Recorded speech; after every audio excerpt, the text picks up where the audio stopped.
Yo, yo, yo, yo. Yo, hold on. You can learn your language. All right, cool. Want to make sure if I'm live, guys. What up? Episode 100. Yes, I am. Yeah. There you go. There you go. There you go. Episode 100. That's what I'm talking about. That's what the fuck I'm talking about. All right, so let's start. Let's start my fucking show, man. Let's start my shit. Where's my other joint? Hold up. Where's my other joint? Oh, there it goes.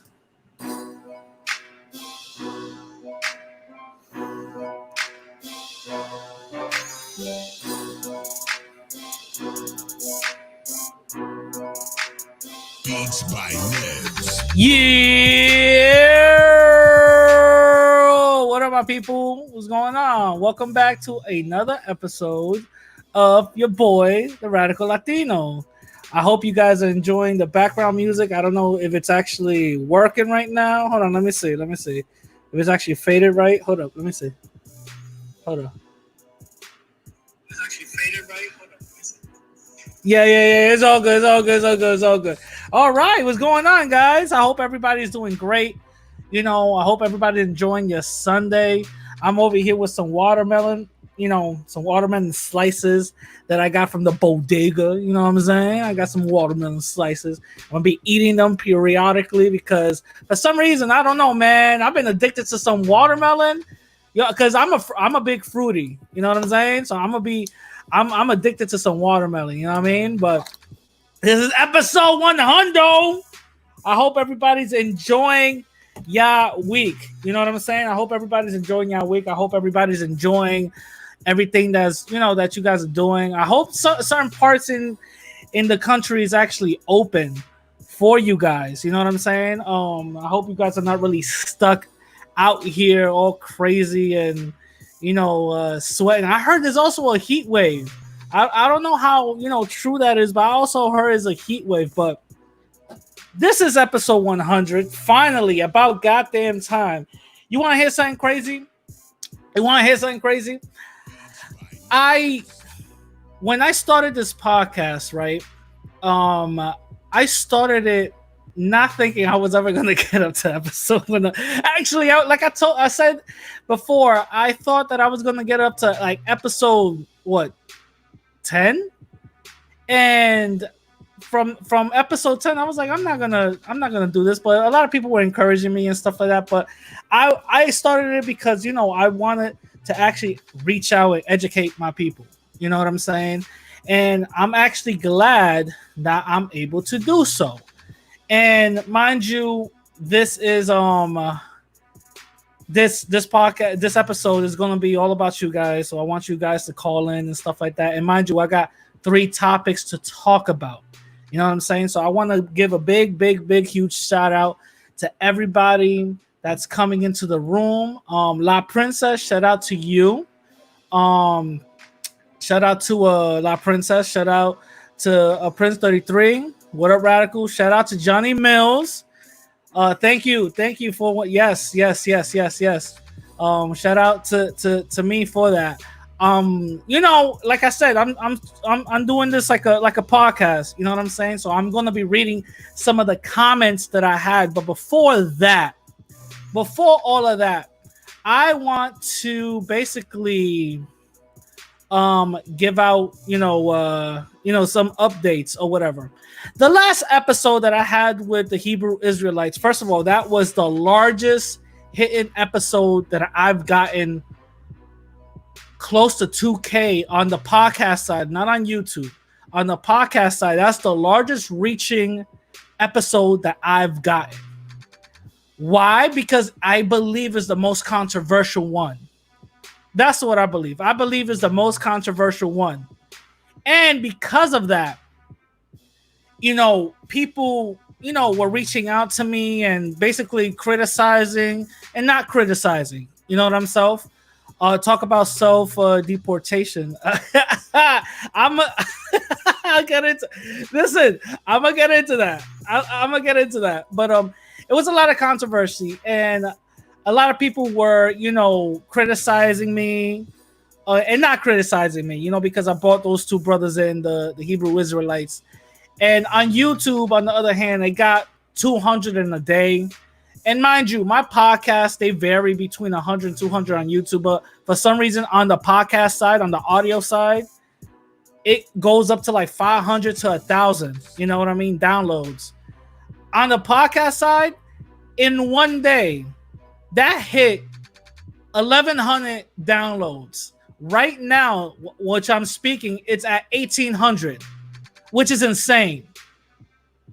Not even me with King Tone got that many in one day. You know what I'm saying? The King Tone interview right now is sitting at 3K or whatever the case is. But the this one is the fastest reaching, so it got to the point where certain people were hitting me up, even those two upstanding brothers, hit me up telling me that, yo, did you see that YouTube is trying to censor the episode, like it's not working or whatever. And I saw that I caught it late. It ended up fixing itself or whatever the case is, but YouTube was messing up that episode. I was close to having that episode get taken down for what I was seeing. So far, episode 99 so far it's been insane. You know what I'm saying? It's been insane. And I'm gonna read some comments on that episode in a bit. But so far, episode 99, insane, super controversial and all that. Also, I'm going to put the invite link on the chat so anybody could come in at any moment. You know what I'm saying? So that's the comment link right there. You know what I'm saying? Put using no. That's the comment link right there. What was I about to say? So as everybody knows that that me and Antonio got into, we were going back and forth or whatever the case is. And now my man is back on YouTube. Now he's living in Dominican Republic. And I'm going to tell you something. We can't talk shit no more. I'm sorry to say, but we can't. This motherfucker went to DR. He went to DR and he's going to be talking his shit in DR and living what he wants to live. You know what I'm saying? And if that's his prerogative, shout out to him. You know what I'm saying? It's just going to be hilarious when he finds out that a lot of people don't believe, people who live in DR won't believe the things that he talks about. You know what I'm saying? It's going to be a rude awakening. And it's going to be maybe an eye-opener, but then again, for somebody that lost his job, for somebody that got pressed multiple times in the streets, talking about, yo, are you the guy on World Star and all that other stuff, to you thinking that he's gonna change, then you're buying something that's sold to retards. You know what I'm saying? The guy's not gonna change. You know what I'm saying? It is what it is. But yeah, he moved to DR, man. We can't say nothing no more. He's living what he's preaching. The thing is that it's just gonna be funny knowing that a movement that he might want to start or whatever is not gonna get off the ground like he thinks it would. You know what I'm saying? Now, I'm gonna read some of the controversial comments on the last episode. Now, remember, guys, if you guys want your comments read, if you want your comments, shout outed or whatever the case is, go write them in the thing below. You know what I'm saying? But before anything, I think I got my man Derek here in the stream. Hold up. Yo, Derek, what's up, man? What up? What up? What up? Can you hear me? Yeah, I can hear you. Can you hear me? Yeah. What's up, man? So what you wanna tell the people? What advice you wanna give? What's up? All right. Well, first and foremost, shout out to you, Radical Latino. You doing your thing. Mm-hmm. And I'll say this. I'll try to keep it short. all the fuckery that's just been going on lately, I'm sick of it.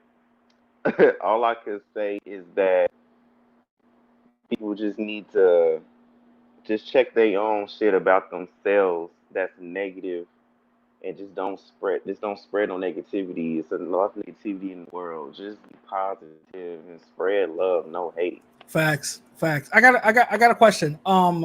What have you, since you started listening to my podcast? I don't know if you do, but is since you started listening, what have you learned? What have you seen? What have you learned about the different topics that I talk about?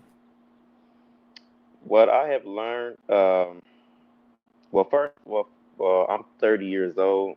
I just turned 30, and this stuff I've been noticing growing up all the time, but it's good to see that I'm not alone in this world, and there's people that kind of thinks the same. But basically, I think everything we talk about is good because people need to open their eyes. They need to wake up that this world is not rainbows and strawberries. This is real life, and there are real Facts. people out here that are full of hate. You know. Facts, facts.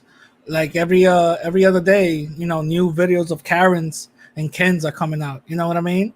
So Hmm. that's a absolute truth. You wanna leave the people with some affirmations or whatever? You wanna tell them anything?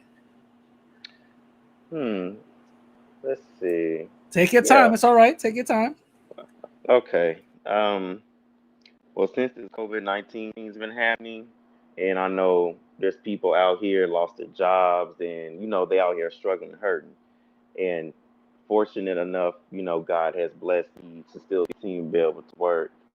But all I could say is just anything that'll get you through is faith. Hold on to your faith. Just look inward.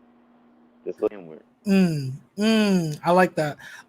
Remember, stay tuned.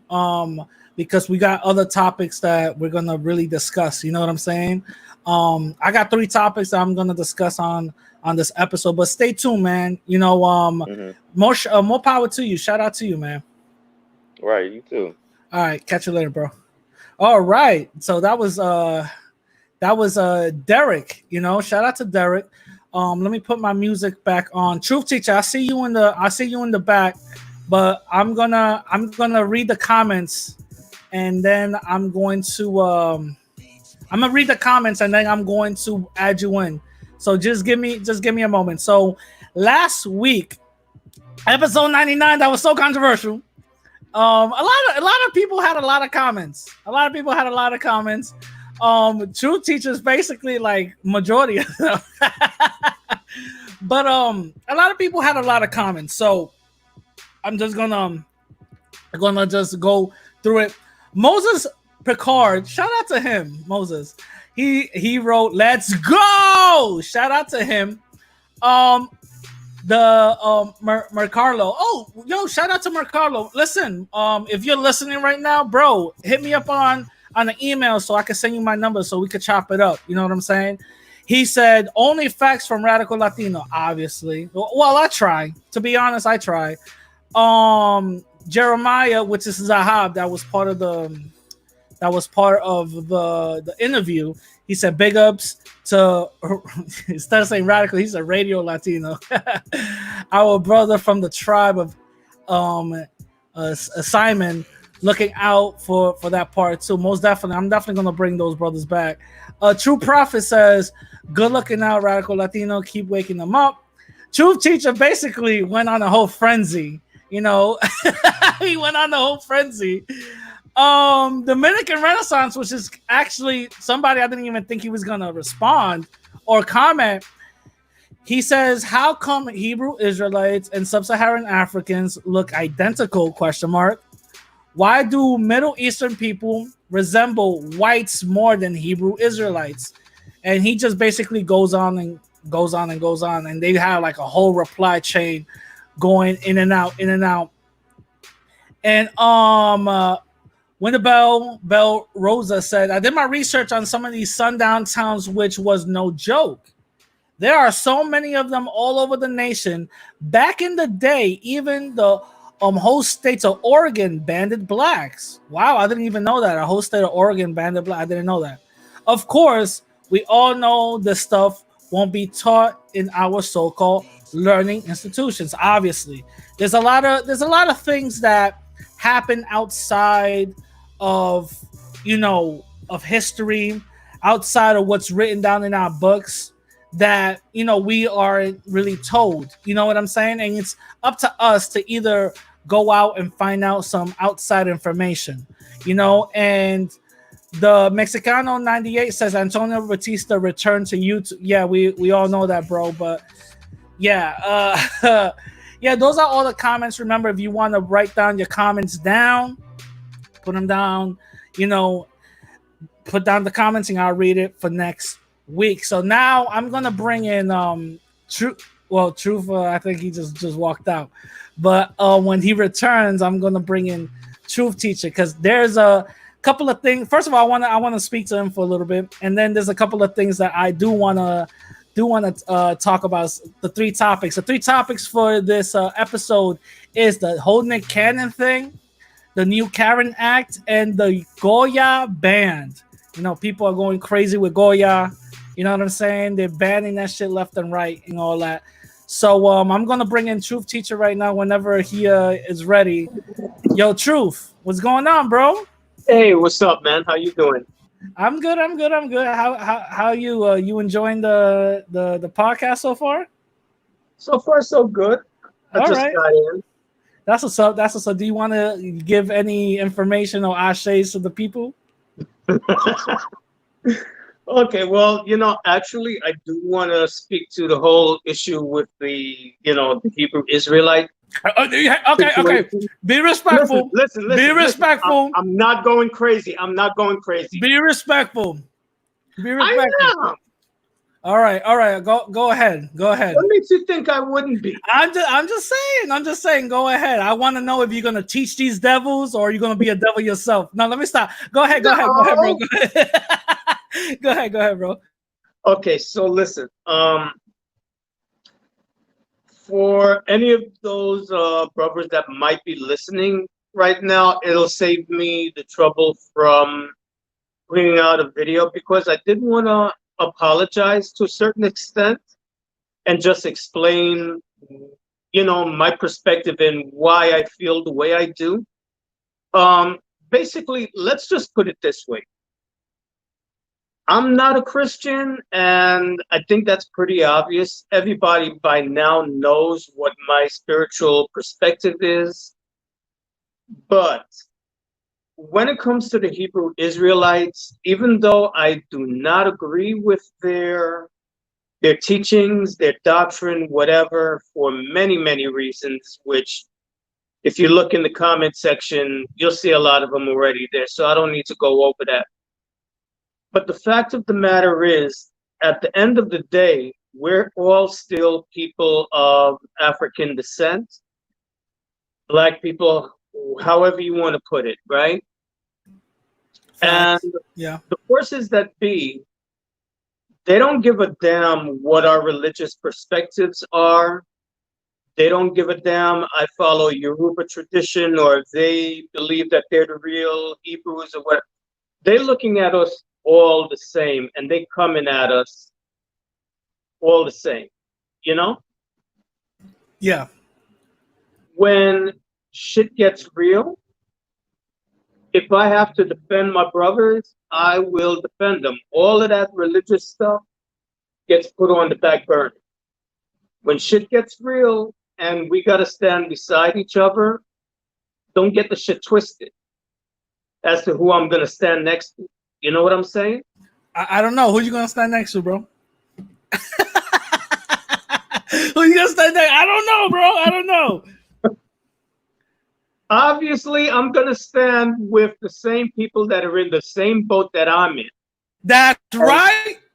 That's All right? right. So listen, this is what I'm saying. Whether you want to be a Muslim, you want to be a Christian, you want to be a Hebrew Israelite, you want to be from the Yoruba tradition or any other traditional African spirituality, the fact of the matter is that we're all facing the same threat. And if push comes to shove, or when the time comes that we need to stand together, I'm standing with you regardless of whatever Teach disagreements these we may have. devils. You Teach know what I'm these saying? devils. Uncalcify your pineal gland. That's what I'm talking about. Nah. You speaking facts, bro. You're speaking facts. So, That's true. and That's true. the other I'm going. thing, You know what? No, go ahead. Go ahead because I'm gonna bring my boy Eric back on. yeah, Derek yeah, back on. put a pin in what you were going to say, okay? Okay, I got you.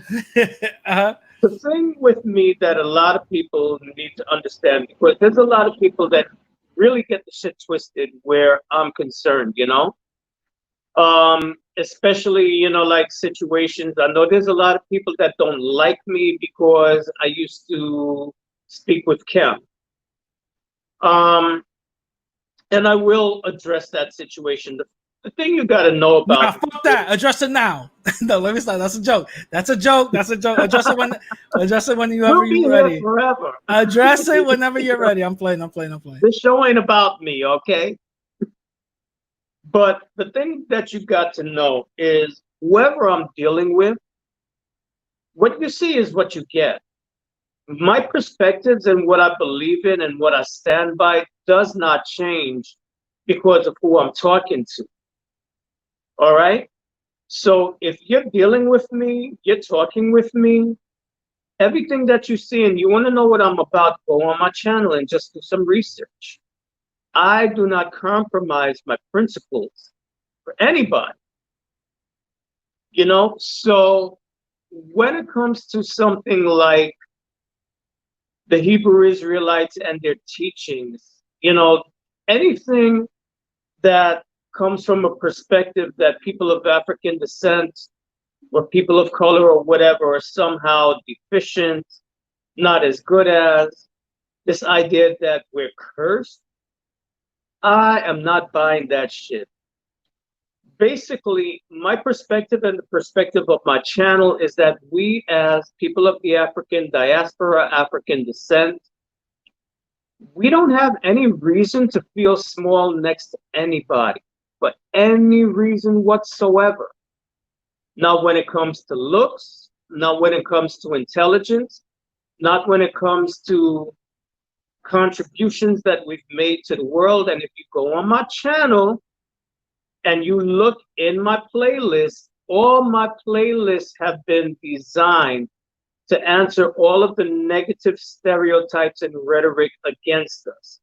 They say we never created any civilization. I got playlists on African civilization from different parts of Africa. They say we've got low intelligence. I got playlists looking at the achievements of people of African descent, whether they Nah, be nah, West but Indian. nah. But you're friends with Kim though. We don't like that shit.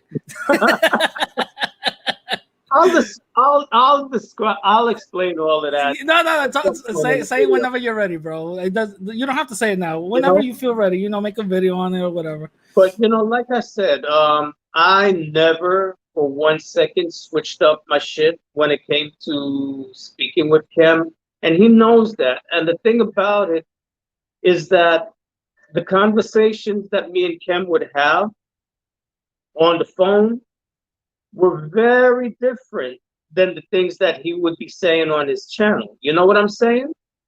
Of course, the And same thing. It was the same thing with me. The same thing with me.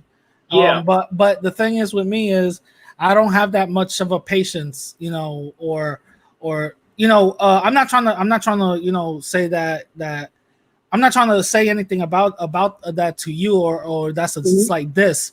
I'm just saying it with me.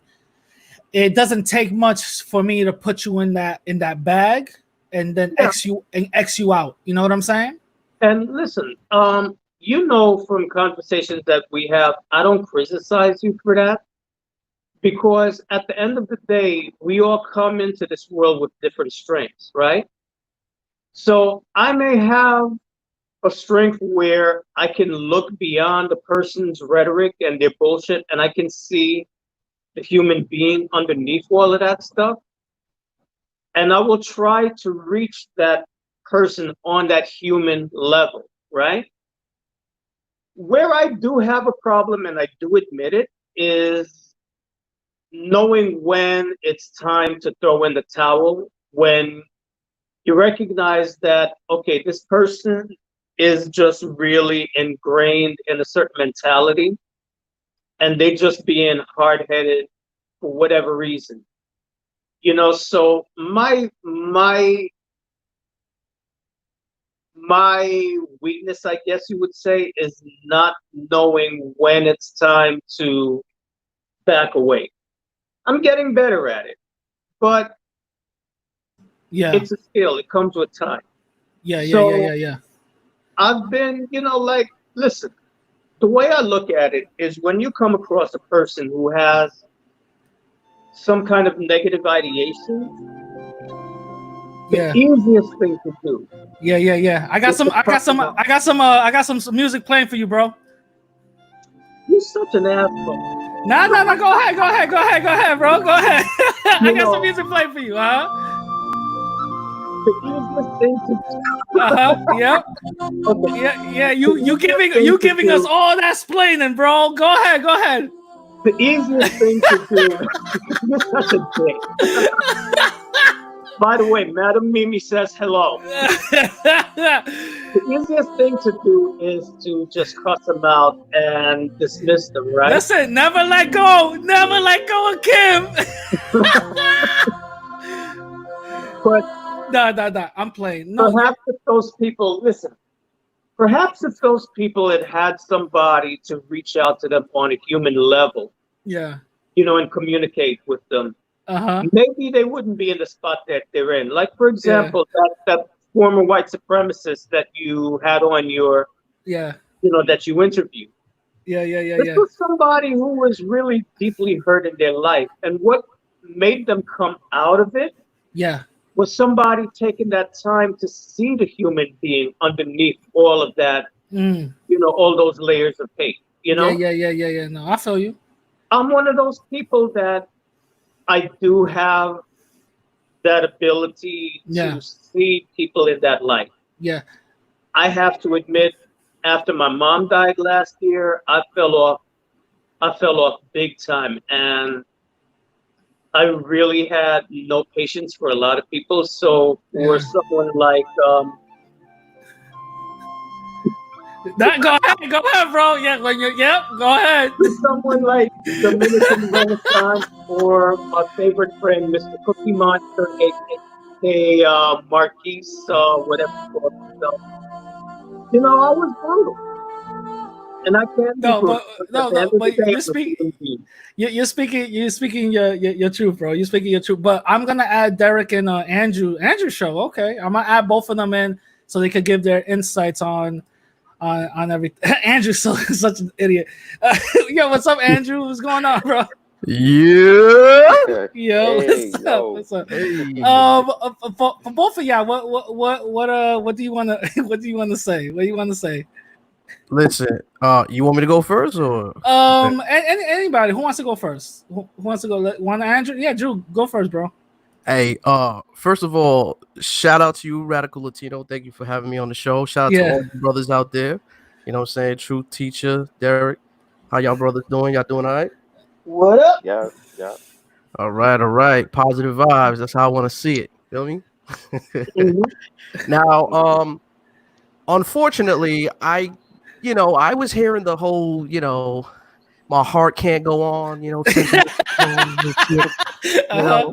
Unfortunately, I didn't have the presence of having that that warmful, heartfelt conversation with Kim like you guys have experienced. But Yeah. unfortunately, my experiences with Kim have been, pretty shitty. The Yeah. guy's Yeah. been, countless of videos about me. So listen, he may be your homie. That's cool. But I'm just gonna tell you how it is on my perspective. But Uh-huh. that's just me. I know I'm being a little bit petty right now. Nah, go But, ahead. Do your thing. all right, I'm gonna be my little petty shit. All right. Basically, it's I on the real on some real stuff. I did try to reach out to the kid long time ago.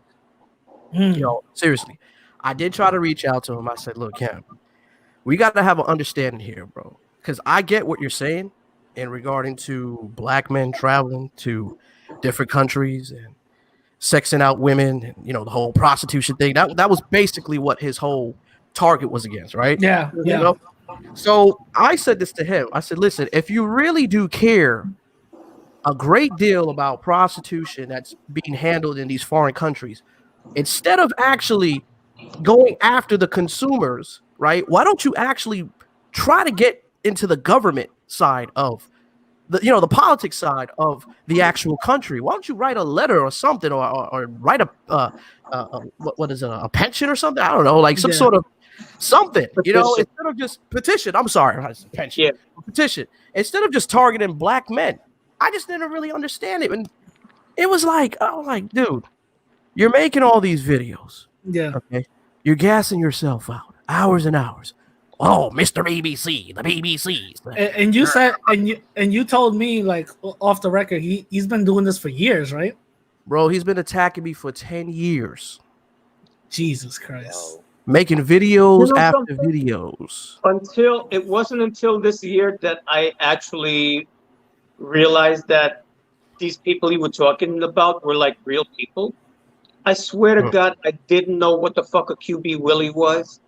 I thought it was just like some kind of phrase. I did not know. No, but to set the that record, this was a real human being. but to set the record straight, let he will attack somebody like Andrew who doesn't do what the things that he said these people do, right? So I'm gonna just ask so we can set the record straight. Andrew, I've never heard you talk negative about black women. No, not at all. So I mean, and on top of that, you're you're in a relationship with someone from Dominican Republic, right? So you are basically practicing what you're preaching, right? Well, here's the thing, okay? The videos that I would talk about would be the negativities that's within everybody. So my platform is pretty much this. I put out whatever is negative, and I try to make some sort of logical, I try to speak some sort of logicalness within what's going on in that situation in hand, depending on what the topic is. So if I see black women doing something that's just out of the blue, or something that's just very emotional, or something that is detrimental, I'm going to speak up on it. Not because I'm against black women, it's because I actually care for a black woman and I hate the shit that they're doing. And the same thing could go for black men as well. So I think that was just more of a lame ass excuse that Ken was just throwing out in the numbers. So that way, the same thing with Cynthia G doing a video with Cynthia. Yeah, but there are some black women now that I'm seeing they're doing that whole go their own way movement. You know what I mean? They've always been out there. Yeah, well, that's the thing. He never targeted or talked about them, which is very interesting. You know what I mean? Well, he never talked about the women that actually go overseas to pay for sex either. Well, that's what I was talking about. Yeah, that's what you were saying. Oh, okay. Yeah. That's what I'm referring to. But I wanna talk to Derek. Derek, what do you think about this whole thing? You know what? Hey, the fuckery continues. Some people are just that bright. I'm sorry, But my whole thing is that the double standards just have to stop. Yeah. Male or female, gay, straight, cis, trans, whatever. Yeah. Everybody has their hang-ups and everyone does what they do, whether you view it as positive or not. But it's sad, but I know I do when I stay true to who I am. So, yeah. Now I'm gonna ask you guys for some advice now. I'm gonna read an email that I received maybe 3 weeks ago, and I want to see what you guys have to say about it. All right. So I'm gonna say this person's name, but I changed it up. Her name is not what it is. I changed it up. All right. Is it Madam Mimi? No, it's not fucking Madam Mimi. So this person, she's a female, she's a Latina. She says, "Hey, Radical, my name is Vicky. I'm Dominican and Brazilian, aka an exotic Latina." And she puts LOL, right? "I've been dating a white guy for a year now. I haven't spoken on race or thought about it until I ran into your podcast. Because frankly, race wasn't something I was brought upon talking about," right? Which is, understandable, right? The reason why I'm writing to you is I believe my boyfriend is a secret racist. In several occasions, he called me a Mexican and told me if I don't act right, I will go over the wall. Or if I question him, he would say things like, "The wall just got 10 feet higher." He also told me stop spending a lot of time with my Black and Latin friends, and I should open myself up to white friends. A few times during sex, he wanted to role play, so he wanted to pretend to be a ICE agent. I know I know it's blatantly obvious. I need to leave, but is there any way to make it work? Now, what do you guys got to say about Fuck out that? of here. No! Hell no. Hell no. Hell no. Wait, hold up. They've been together for a year, yo. Why not? No. Now, wait, hold up. Hold up. Y'all mean to tell me that you can't save it? Listen, you No. cannot turn 10 tons of shit into 10 pounds of sugar. It don't work. Wait, hold up. Hold on. Wait a minute. You mean to tell me that Dominicans have Brazilian big booty exotic Latina? You know, she can't save it? She can't? No, because he doesn't see her as a Hell. full human being. What do you guys think is going on in that situation? It's a Bullshit. fetish. Yeah, it's probably a fantasy role. Yeah. Yeah, that's very bad. Actually, Seems like he likes the chokers and the the balls. Actually, in the mouth. hold up. La Princess said something very interesting. It was probably a troll email. I believed it too. I believed it was a troll email because I don't believe all emails I get until she sent me photos. Oh, Until she sent me photos, and I said, "Oh shit, never mind." So I ended up, I had to believe it. you should have asked her for a video. That would have been interesting. No. I would have uploaded it to X a video. No, let me stop. No. But what? So everybody right now says no. That's no. So what advice should we give this? Should we give this girl? She's asking for advice, guys. She's over here getting deported. In a fantasy. Come on, guys. Like what's up? We need to sit down with her Black friends and ask them to teach her how to make hot grits. That shit. I wonder what her fantasy is all about. Maybe it's nothing crazy like that, though. You know what I mean? Maybe it's nothing crazy like that, but no, you don't need to be with nobody that's not respecting you as a human being. Okay, anybody that's belittling anyone who is belittling you, making you feel less than, and this doesn't even go just for interracial relationships. This just goes for relationships in general. Yeah. Because you have a lot of guys. I mean, it's a power play.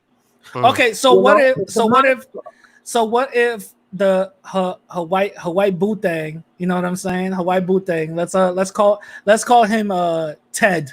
Let's just call him Ted, right? So what if Ted is actually contributing to the relationship, like giving her money and all this other stuff? So that don't mean shit? No. It'd be kind of funny if she said to him, like, "Hey, babe, I had a fantasy of 2 chocolate guys, just covering me with Hershey's kisses. How would you feel about that?" Oh, he wouldn't be too happy on that, though, would he? No. So Andrew. So what is your advice? To leave the relationship? Yeah. You know what? You know what's so crazy? There are some women that actually like that sick shit. Well, if she liked it, she wouldn't be writing. Yeah. That's what I'm saying. Like, why would you stay there with that mental abuse? I mean, if you know that obviously your man's a racist, so if you're still with him, that kind of says a lot about you, doesn't it? So mind you, this email was sent to me 3 weeks ago, right?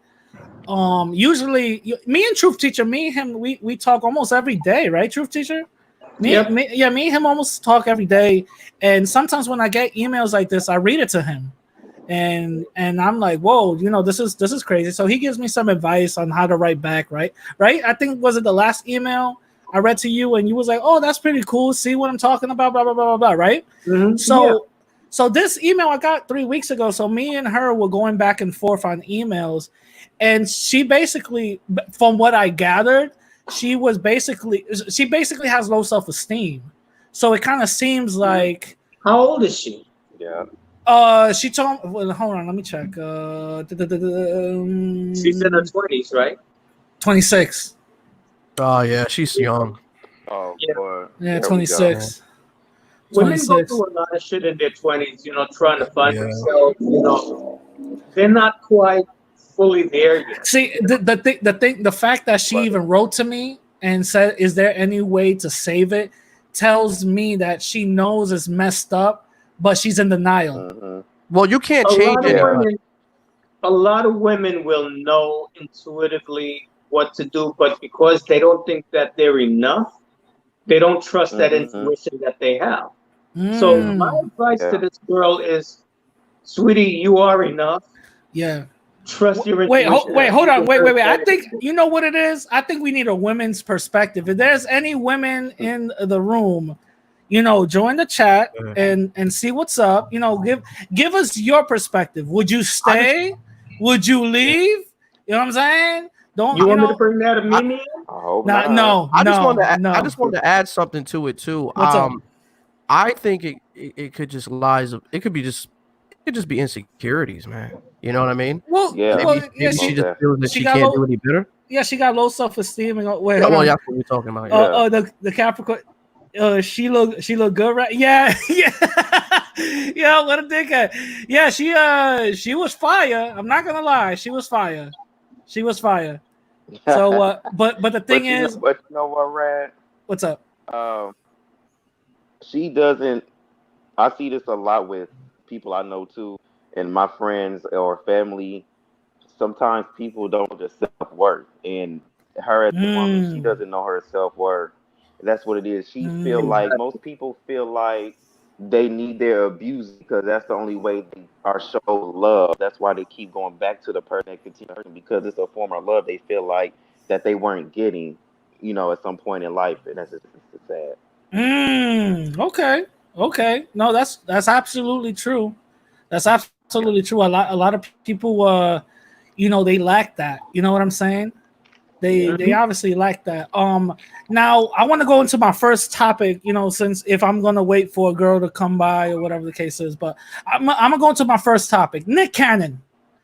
Did everybody hear what Nick Cannon said? Yep. I really didn't Yeah, have a yeah, chance to I listen. did. Yeah, I've listened to it. I did a video What on did it he actually. say? Actually, I think I'm gonna see if I could try to. I'm gonna see if I could try to pull it up right now. Hold on. Make sure there's no music, man, because you Uh, might get that. yeah, Yeah, you yeah, don't want yeah, to get yeah. that. I You know. want to get that copyright. Yeah, I feel you. I How feel you. I feel YouTube you. is, man. They gonna have to Yeah, pay. yeah. Let me see if I could try to. Oh, come on now. Let's go to Y'all can hear that, right? Y'all can hear that. Okay, hold on. Yeah. Let me see if I could try to hold up. Okay, okay, okay. Let me see if I could try to do this. All right. Okay. All right. Oh, okay. It worked. All right. It worked. Can y'all see it? Yeah, Yeah. yeah. Yeah. Oh, all right. It worked. All right. Cool. All right. Cool. I'm acting like I'm a fucking grandpa in this shit. All right. This is what Nick Cannon. First of all, I saw this whole interview, by the way, and I didn't see nothing wrong with it, but maybe I was wrong. So I want to see what you guys have to say. So here we go. go. Let's go to what it really is. Then, when we talk about the power of melanated people, when we talk about who we really are as guys, and Right. understanding that our melanin is so power and it connects us in a way that the reason why they fear black, the reason why they fear is because the lack that they have of it. So then when you see what Dr. Francis C. Welsling talked about is that fear in Genetic that annihilation. deficiency of when you have a person that has the lack of pigment, the lack of melanin, Right. that they know that they will be annihilated. So therefore, however they got the power, they have the lack of compassion. That melanin comes with compassion. Melanin comes with soul that we call it soul. We soul brothers and sisters. That's the melanin that connects us. So the people that don't have it are a little, and I'm gonna say this carefully, are a little less. And where the term actually comes from, because I'm bringing it all the way back around to Minister Farrakhan, to where they may not have the compassion or the when they were sent to the mountains of Caucasus, when they didn't have the power of the sun, that the sun then started to deteriorate them. So then they're acting out of fear. They're acting out of low self-esteem. They're acting out of a deficiency. So therefore, the only way that they can act is evil. The only way they have to rob, steal, rape, kill, and fight or flight, in order to survive. Exactly. So then these people who didn't have what we had, and when I say we, I speak of the melanated people. Right. They had to be savages. They had to be barbaric. Because they're in these Nordic mountains. They're in these rough torrential environments. So they're acting as animals. Right. So they're the ones that are actually closer to animals.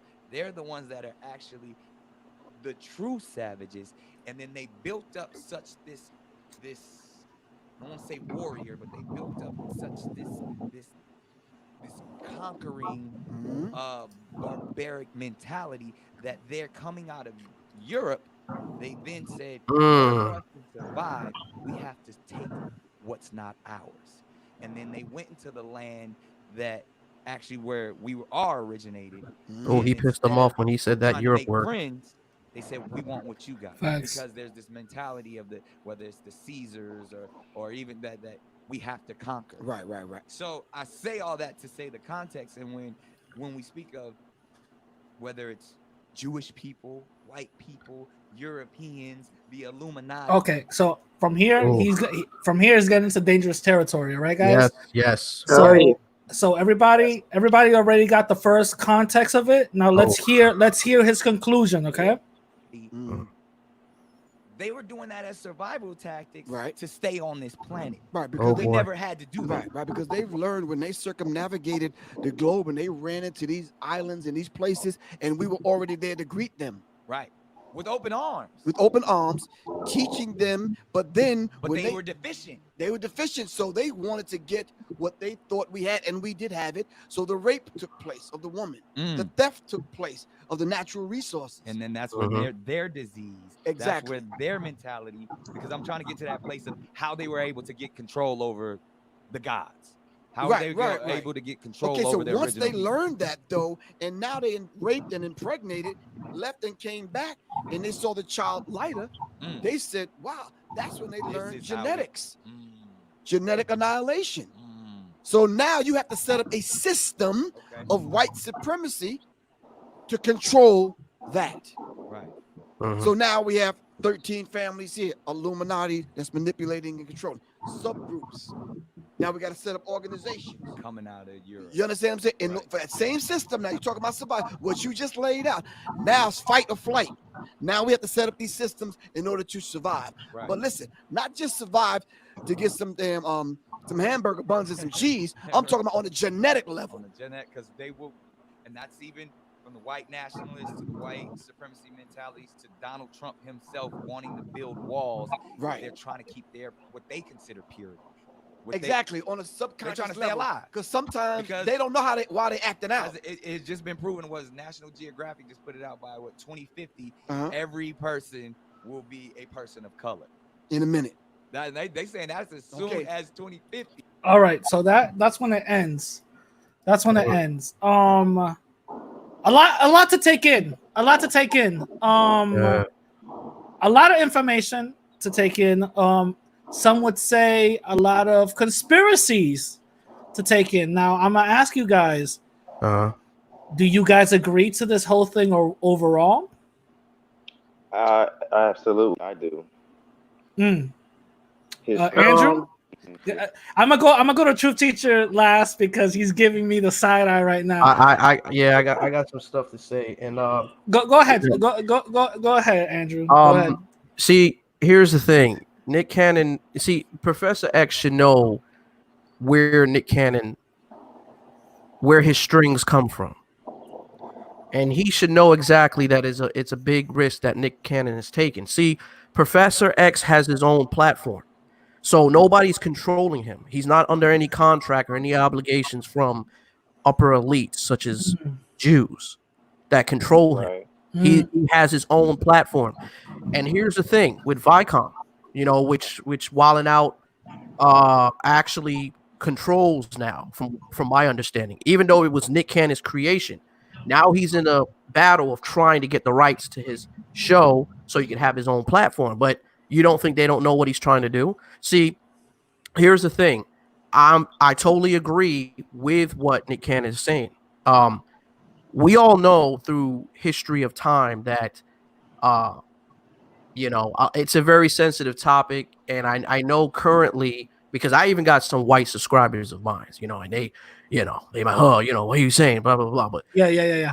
Truth of the matter is this, okay? I've said it a long time ago that the Concords, Caucasians, in those days did have a barbaric DNA in them. It goes back into slavery times, the Atlantic slavery trade and all that. I don't want to get too much. These devils. Yeah, go ahead. It's not saying that current white people are like this today, but they have a historical background of that barbaric DNA. They even manipulated and convinced us to enslave our own people, to turn our people in to the Europeans. And then, the whole history goes on and on. But my thing is this. Nick Cannon knows who he works for. He knows who he works for. We all know who he works for. We know who controls we know the higher masses and who they control, who the mainstream media controls. If you look at it right now, even I spoke about in my last video with BET. BET was once black owned. Okay, it was a black owned network, but it was sold out to Jews. And you know how I know? Because once you start seeing BET shows on CBS, that lets you know something. Because long time ago, you would never see a black entertainment show on CBS. Until now. Now everybody's Black Lives Matter T-shirts, Black Lives Matter this, Black Lives Matter that. Listen, man, there's a lot of conspiracies that is involved in this whole thingamajig. You know what I'm saying? But I'll just say by ending like this, man. I do believe in that theory, but at the same time, Nick Cannon knows once again who has the strings over him. He should have known better not to really discuss that type of stuff, knowing that the fact that he could be putting his job in jeopardy. Now, you got some white folks that will say, well, Nick Cannon is a racist for what he's saying. And, even when you try to talk, like even with my white friends, I try to talk a little bit about, sometimes I'll talk about slavery a little bit just to kind of just throw it a little bit out there just to kind of see what they think. A lot of them would just like, oh, I don't want to hear that. To test the vibe, right? To test I don't want the to hear vibe. that stuff. Stop talking about slavery. No, everybody was a slave. Even white people were slaves. I'm like, really? Do tell. But I mean, no, there were times, no, from what I was told, that in like ancient history times, Roman empires and wait, hold on, just hold that note. I want to give a big shout out to Marcus. He just contributed $10. Shout out to you, bro. He says Truth Teacher's forehead is huge. All right. Oh wow. That's funny. But shout out to you, Marcus. If anybody wants to contribute, contribute anything. But I'm sorry. Go ahead, Andrew, bro. But I mean, basically, that's just my opinion on it. It's a very sensitive topic.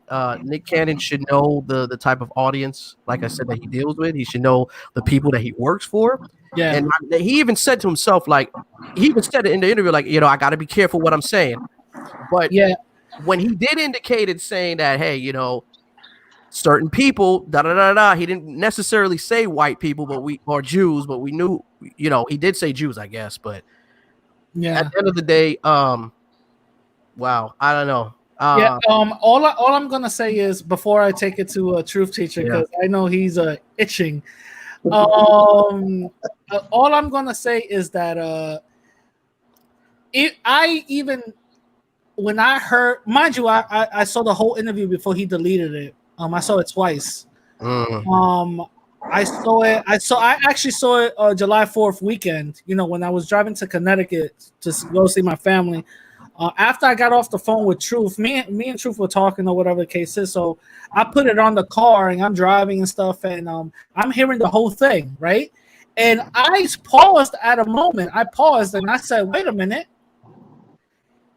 Why is he speaking like this, knowing that he is, you know, he has certain deals in the table? You know what I mean?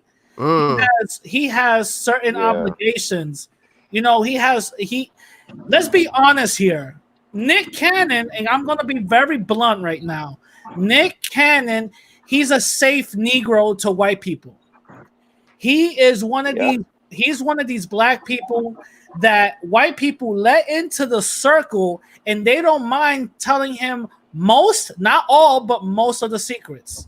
They don't mind him being in the table saying, "Hey, by the way, this is what's going to happen. This is what we're going to do, blah, blah, blah." He's one of the safe ones. What is alarming to them, the fact that one of the safe ones who might be maybe a coon, who knows, to them, they probably like, "Oh, he's a coon. We could control him." The thing is that they really got alerted was the fact that he thinks like this and say, "Wait a minute, he's a double agent." Wait a minute. But everybody in Hollywood probably thinks like that. They just don't talk about it because they know what they can lose. That's the thing. That's the thing. The fact that Nick Cannon was thinking like this. Now they go like, "Wait, how long has he been thinking like this? What have I done or said around him that he's been thinking like this?" You know what I'm saying? Because let's be honest, he put himself in a very powerful position. You know, Did you hear about the Dr. Sabi when he was trying to, I guess, continue Dr. Sabi's work because Nipsey Hussle was going to do that? But he's still doing it. He's still doing it. Yeah, but you also got to understand that they also control big pharmaceutical companies around the world. So if this type of stuff gets into the hands of people to cure epilepsy, cancer, and AIDS, you're taking a lot of these big pharmaceutical companies. But we can't remember, say it's all about money. We can't say that. The thing is, Andrew, we can't say that now because the documentary is still coming out. If it doesn't come out, do you think they're going to try to put a number on Nick Cannon? Try to take him up? Well, maybe they could. They could have done that. They could have done that way before he got to the documentary. Yeah, but he didn't put it out though. Nipsey he did the same thing, and they took him out. No. What I'm saying is he said it publicly. He said, "Yo, I'm gonna take care of the documentary. Don't worry about it." They would have done something to him a long time ago. You know what I'm saying? Oh no, man. To me, I think that they were like everything was adding up. You know what I'm saying? Everything was adding up. He was having all this woke content, and I think there was like, all right, now let's try to sabotage his money. I think this is like a warning. Well, that's what they do, though. That's what they do. Yeah. Nick Cannon is clean, though. You know, he's never had any history of drugs or any type of gang affiliated. Because see, what they do is, if you're awoken, and let's just say that you had a history of gang activity, what they will try to do is, if they're going to take you out, they'll try to pinpoint it to some gang activity. Say, "Oh yeah, somebody killed him in gang violence," or they'll say, like Prince or Michael Jackson, "Oh yeah, he died of a drug overdose," or whatever. They'll pinpoint it to whatever past, so that way the conscious people, such as ourselves, will think like, "Oh, okay, well they're addicted to narcotics, so that's probably why they died." But really and truly, you know, if they really want to take you out, they can. Yeah. I want to give it a truth teacher. What do you? I know. Sorry about that, but what do you think? What do you think about everything that Nick Cannon said? What is your point of view after this whole backlash? Because he did get fired. You know what I mean? So, well, listen. He should have had the common sense to know the climate of the times right now. Because they're going, anybody that's got these kind of racialized ideologies, you know, nobody's tolerating this, okay? And all of this stuff about magical melanin and all of this is just white supremacy flipped upside down. That's all it is. Oh, I don't like what you just said, Truth. No, I'm gonna have to mute you. No, let me stop. Go ahead. Listen, here's the thing that everybody needs to know. White supremacy, racism, etc., whatever you want to call it, is just one tool that was created by the ruling elite, in this case in Europe, to maintain the class structure. What's really going on here in the world throughout all history is a process of class warfare. That's what it's always been about. People in the elite class finding ways of holding on to power or legitimizing the reason why they should live in luxury and everybody else should live below them and be subservient. And this is something that is a part of human nature in general. And you see it no matter where you go in the world, no matter what period of time. There was never such a thing as an egalitarian society where everybody was free to live their best lives. Okay, you can go back to ancient Egypt and you see all those monuments that we admire and we look at and we ooh and ah over. That was an expression of the elite class, legitimizing the reason why they had the right to live in luxury and everybody else had to be sharecroppers. Go and look in Southeast Asia. Now, when I was young, I grew up during the period of the Vietnam War. I grew up during when all the shit was hitting the fan in Cambodia, the Khmer Rouge. These people damn near destroyed half of their own country because the elite wanted to stay in power. Well, it was an upset. You know, it's like you had the elite class and then Pol Pot came. Basically, he wanted to take their place. And he killed like half the damn country to stay in that place, to take their position. There's a very good book everybody should go out and get. It's a very small book. It's called The Leopard. And what it talks about, this is a novel. It's set in Italy in the 19th century when they were formulating the Italian state, because before that, there was no such thing as an Italian nation or an Italian people. You had all these different city-states living in Italy. But then you had the nationalist movement come in, and this book is showing that the revolutionaries, in front of everybody, they're talking about revolution and equality and this, that, and the third. But what they really wanted is they wanted to become the aristocracy. So it was really about fighting the aristocracy to get them out of the way so that they could take the reins of power. And you see this everywhere you go. You know, when you look at Africa, it's not some big mystery why so many countries in Africa are poor. It's not because the people are stupid and because they don't know how to. It's because the elites in that society, as long as their pockets are full and their needs are being met, they don't give a fuck about you. Even look at what's going on in our own society right now. They talk all the shit about white supremacy, but we was all here in 2008. How many white people got saved from getting their houses foreclosed on? Nobody. But who got bailed out? The same motherfuckers that started the problem in the first place. So get the fuck out of here with this bullshit about white supremacy. That's some bullshit that they tell these people out here so that they will, you know, be on their side. They won't, you know, like stir trouble up. Wait, so when the shit really comes down to it, so you're saying that white supremacy is not real? That's what you're saying? What I'm saying is that it's a tool of the elite class. Oh, okay. You was about to get banned right now. No, let me stop. That's a joke. That's a joke. That's a joke. No. But every society has their mechanisms. No, you're right. You're right. So look at the Taliban. What the hell was going on with them? They use religion as a bunch of guns and sandals. That's all I saw. You know what I'm saying? ISIS, what was their tool?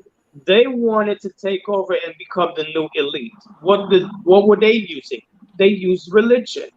Yeah, a So bunch of guns and everybody Sanders. has a different mechanism that they use, but at the end of the day, these elite class people work with each other. They don't give a fuck about you and me. All this shit about the nation, nationalism. Listen, when you sit back and you really look at who has the power, Hey, Derek, come back. Come back if you can. And how they operate. National borders don't mean shit. Half the real estate that's in Manhattan right now is owned by the Saudis. It's owned by Chinese. It's owned by all of these damn people that's not American. Yeah. But they're gonna tell, oh, let's make America great. They don't give a fuck about that. But that's the propaganda that they tell us to keep us in line. Now I'm gonna read a comment from somebody that wants to make your edges great again. Marcus says, here's $5 so Truth Teacher can buy some edges. Do you got anything to say about that? Marcus loves me. He loves his forehead. Yo, this forehead is sexy as fuck. All right. Hey. He donates. Okay, he donates. You better. Listen. Be respectful. Tell him to donate enough money so I can get myself a lace front. And I want to. Hey, no. Listen. So if you don't like my forehead, tell him to give me. He can go fund me, so I can get myself a decent lace front. Listen, dude, stop the fighting. That's what white supremacy wants. Okay, that's what white supremacy wants. Well, Marcus is an agent anyway, so it don't matter. No, but I wanna say a big shout out to Xtina who just joined the chat. Shout out to you, Xtina. You got anything to add to this conversation? Hey, well, first of all, I just want to say, yeah, big shout out to you on that. And by the way, if y'all hear snoring in the background, my daughter's sleeping next to me. There's a lot of shit, so just FYI. Okay. All right, cool. Yeah, but let's see what. I don't know what. Oh, no. What we were talking about was Nick Cannon and his situation, and we basically played what he said. Okay. So I hadn't listened to the whole thing until like now that you play that. So yeah, I kind of agree with what some of y'all were saying. Like he should have known better. Like you start getting real deep into that stuff. Like you about to make some people mad. So I mean, I'm not gonna say I don't maybe agree with what he was saying, but yeah, it's definitely like a touchy subject. So. Okay. Now I'm glad that you came into the room. Did you hear the last advice email that I read before you came in? Before the segment? Did you hear the Dominican Brazilian girl? She thinks her man is racist. Yeah. You got any advice for her? She need to cut that dude off, yo. Like that's just weird. Like I couldn't imagine being in a relationship with like a white man or something and thinking, yo, this dude is low-key racist. Like I don't know. I'd be wondering, like, yo, what if this dude is like secretly plotting something on me? Yeah. I don't know. So like, what would you do in a situation like that? A white dude, calls you a Mexican, and every time you kind of go against his rhetoric or question him, he says the wall just got 10 feet higher. What would you do in a situation like that? Yeah, no, I'd have to cut that off. That I would just feel uncomfortable. Like I wouldn't feel like I could really be myself or even fully trust this dude if he thinks like that. Because if you think that way of me, like what are you gonna think of like my family and my kids and blah blah blah? Like I couldn't be in a serious relationship with someone that I feel is racist. Yeah. Can I elaborate to that? Go ahead. Most of those type of dudes that got that mentality, they sit down with a bowl of popcorn watching ghetto gaggers and shit. Facts. They got that sick little fantasy, you know what I mean? I'm just putting it out there. What? So Tina, what would you So you just will tell her to leave? That's your advice? Yeah, and kind of adding on with like what Andrew just said, it like if this dude is racist but he's messing with me, it might just be like a fetish type of thing. So like I don't want to be in a situation like that. So yeah, I think it's better just to cut that off. Yeah, I've been in that situation before. For some reason, my skin was just like, oh my God, I'm like, is this relationship about my skin and my hair? Like, come on, like, you Mm. wacko. Well, I mean, I've been in a relationship with a white chick who hated black women. You know what I mean? And yeah, Yeah, so that kind of made me feel a little bit uncomfortable to a certain degree. I mean, she had her issues, and some it was like, okay, I understand it from a woman's perspective, but then when she started saying nigger bitch and all this, I'm like, whoa, Ooh. Damn. hold up. Yeah, I'm like, yo, who you with right now, right? You know who you talking to, right? Got Damn. chewed all that. Like, what you doing? Like, I'm a minority. Like, crazy. what's wrong with you? Yeah, so I had to Right. get her out of here, man. She whacked the fuck out. She Yeah, got issues. she tried to give you the coon test. Not this. Tried to give you the coon test. Flying colors. Now, Xtina. So just to finish up with that for that email, when I was going back and forth with her, she did. I did come up with the fact that she is.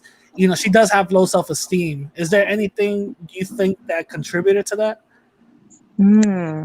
Low self-esteem. That sounds probable. Like that may be part of it.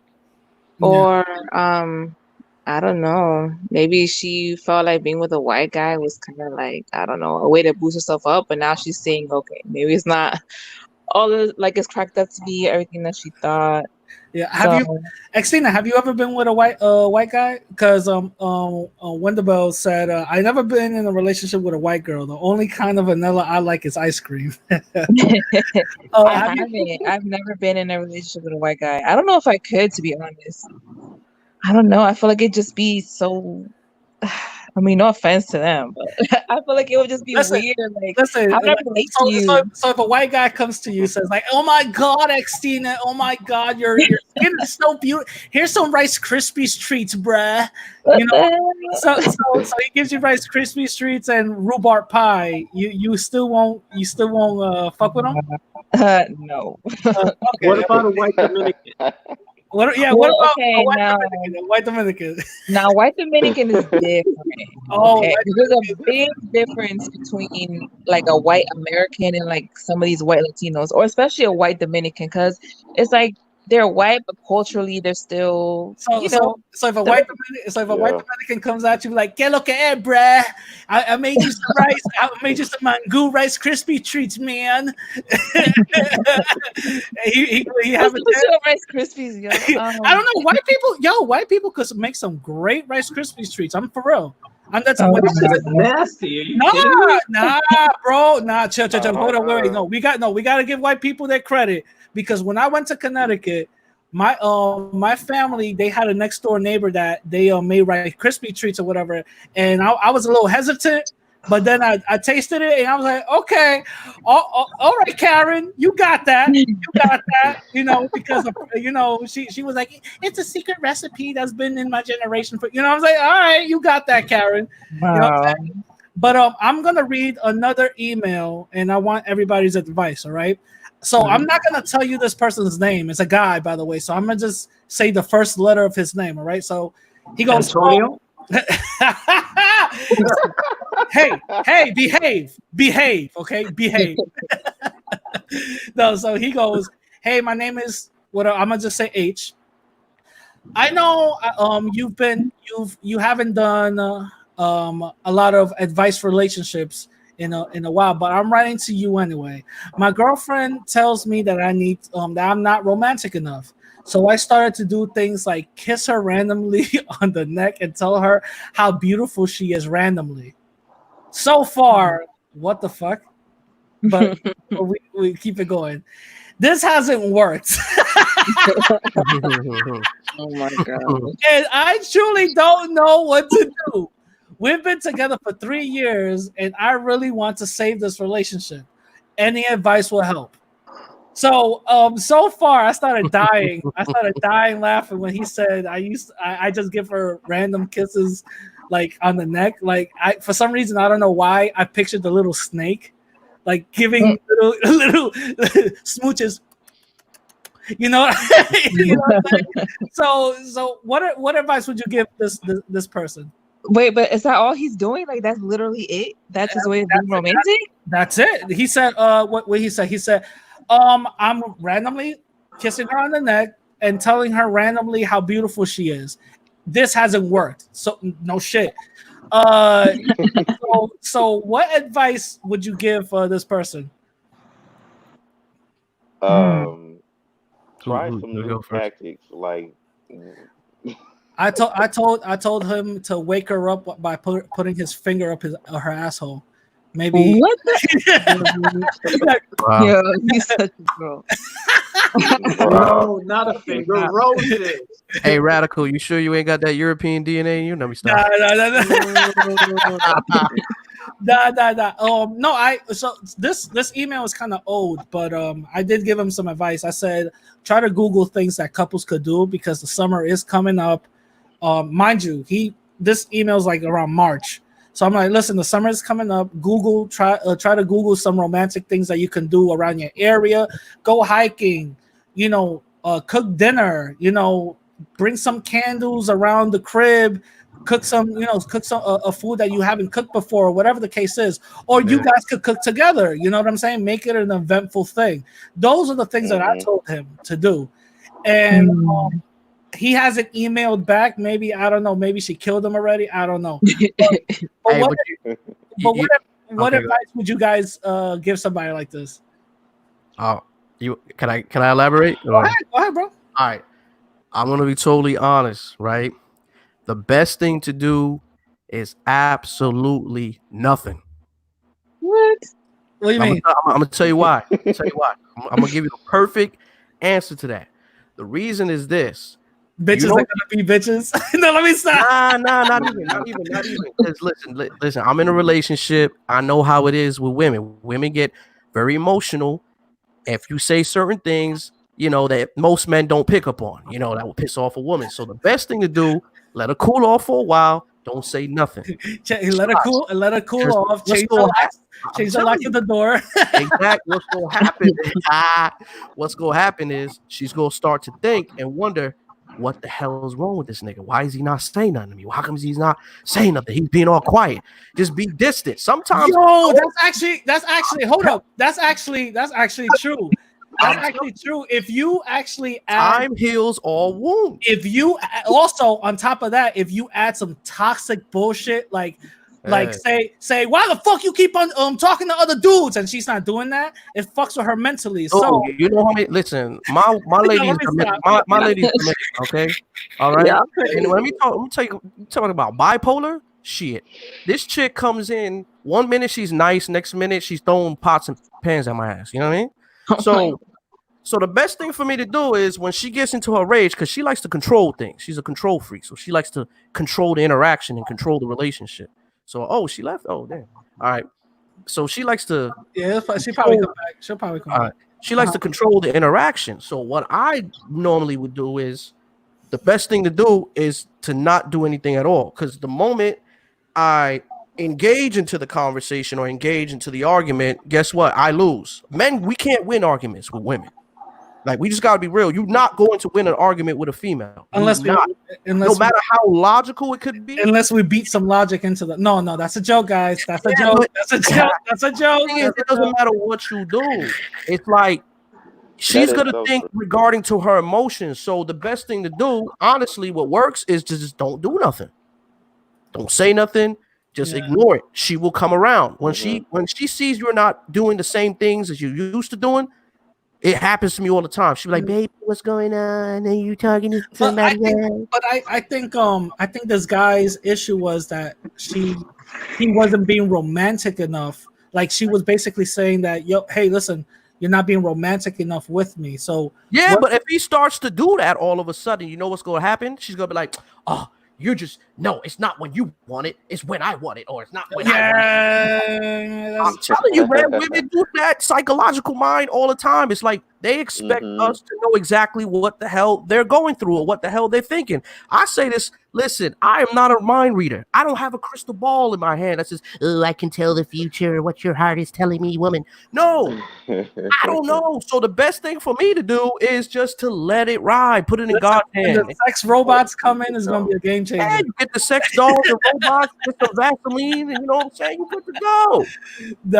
You know what, you guys? This is the crazy thing is, I grew up. I didn't grow with my dad in the home. My mom and my father, they was having beef, so I was living with my mom, her mother, and my little sister. So I'm the only male out of all that shit. Man, craziness. But I will say that living with them, even though I do not prefer women, but it gave me an insight into women, how they think and how they process things differently from us as men, and it honestly gave me a newfound respect for women that is totally non-existent anymore now these days. Because man, none of us would be here on this earth if it wasn't That's women. true. No, That's true. Truth teacher, any advice for this guy? Well, look, I mean, I think, if you're in love with somebody, you should show it to them.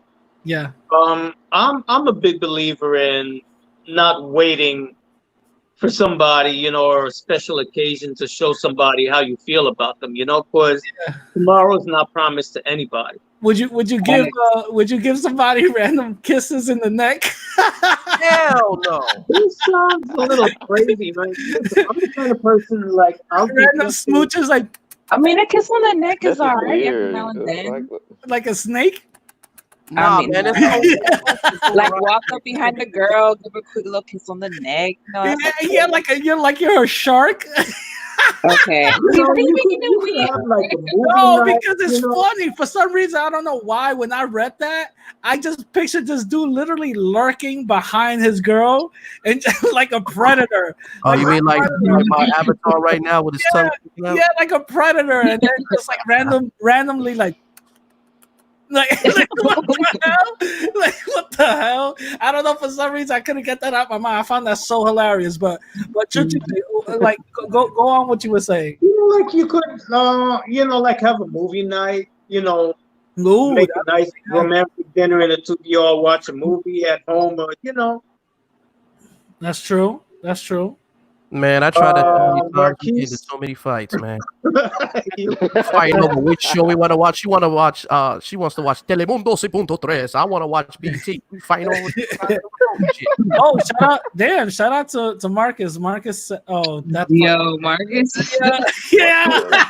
Yo, Marcus getting turned on by my sexy forehead. First of all, there's nothing wrong with that.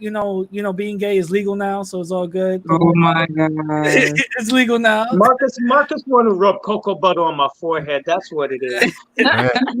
So Xtina, what would you give advice on? Like, what would you tell him to do? To be romantic? Yeah. I don't know, yo. Like, he needs to plan, like, either romantic outings or even doing something romantic at home. Like, just doing little gestures. I don't know, like. Some people may think random flowers is overrated. I don't think it is. I think that's very romantic. Doesn't have to be on a special occasion, just randomly or I don't know. I mean, it depends on the girl too, but I mean, kisses on the neck, that's cool. Yeah. But you gotta be doing that's like every day. That's like, come on, that's the man. That's if you're trying to get some booty though. That's when you kiss on the neck. You know what I mean? That's if you're trying to get it in. Like a predator. Like a predator. Well, hey, maybe that's what she wants. Maybe some some women just need it. Yeah. Work, they stressed out, just give it to her. Yeah. Oh, wait, hold up. We got somebody. We got somebody here. My dude. Yo, what up, bro? What's going on, Mr. Research in the house? How you doing, sir? Nothing much. I'm just chilling. Listen, it's an honor to have you in, man. Thank you for coming in for my episode 1 Hundo. Yes, sir. Great thing. Can I answer that question though, real quick? For the advice? Yeah, go ahead, bro. So one of the things that I believe is number one, you gotta know this female that you're dealing with. I think a lot of times dudes they try to use the McDonald's version for every female just because just because women use the McDonald's version for every dude. So I think that's what that is. But one thing I used to do was the storm in thing. So what Andrew said is real good. Try to be gone, try to be handling business. One of the best things to do is give your girl something to brag to her family about or her girlfriends about. Like bringing another woman into the relationship. No. Great. No. I mean like come in the house and say, hey babe, you know what? Me and Andrew just cinched this deal. I got a possibility to make a extra 10 G's, but I'm gonna talk to you about it. Oh, that gets her thinking that okay, there you go. But then you just bribing her with money though, man. No. It's not you didn't give her no money. You didn't. No, it's being seeds in her head about her being a part of it. Because her being a part of both of y'all getting some bread. I think that's what he's meaning, right? Okay. Yeah, because see, the thing is, women want to know that they're with a winner. Yeah. It doesn't matter if you follow through with this deal. They want to be able to go to their girlfriends with confidence and say, you know what? I ain't even stressing about that because my guy Andrew is out there getting it, and I know we're gonna do this. And you see what I'm saying? I got you. Oh, what happens if the deal fails though? Okay, so but the deal failing doesn't really matter, and here's why. Okay. Here's why. Okay. The way you go in as a man with that woman is how she's gonna see you forever. If you go in as a decision maker, even when you fail, she's always going to see you to a degree as a decision maker. If you go in as a negotiator, that's when you got the problem. Have you dated a Dominican woman? I've dated a lot. No. I've dated a lot of negritas. Well, let me tell you something. With Dominican women, if you say you're going to do it, she is going to remember that day, the time, and she say, hey, you said you're going to do it. You said you're going to give me money. You didn't give me the money.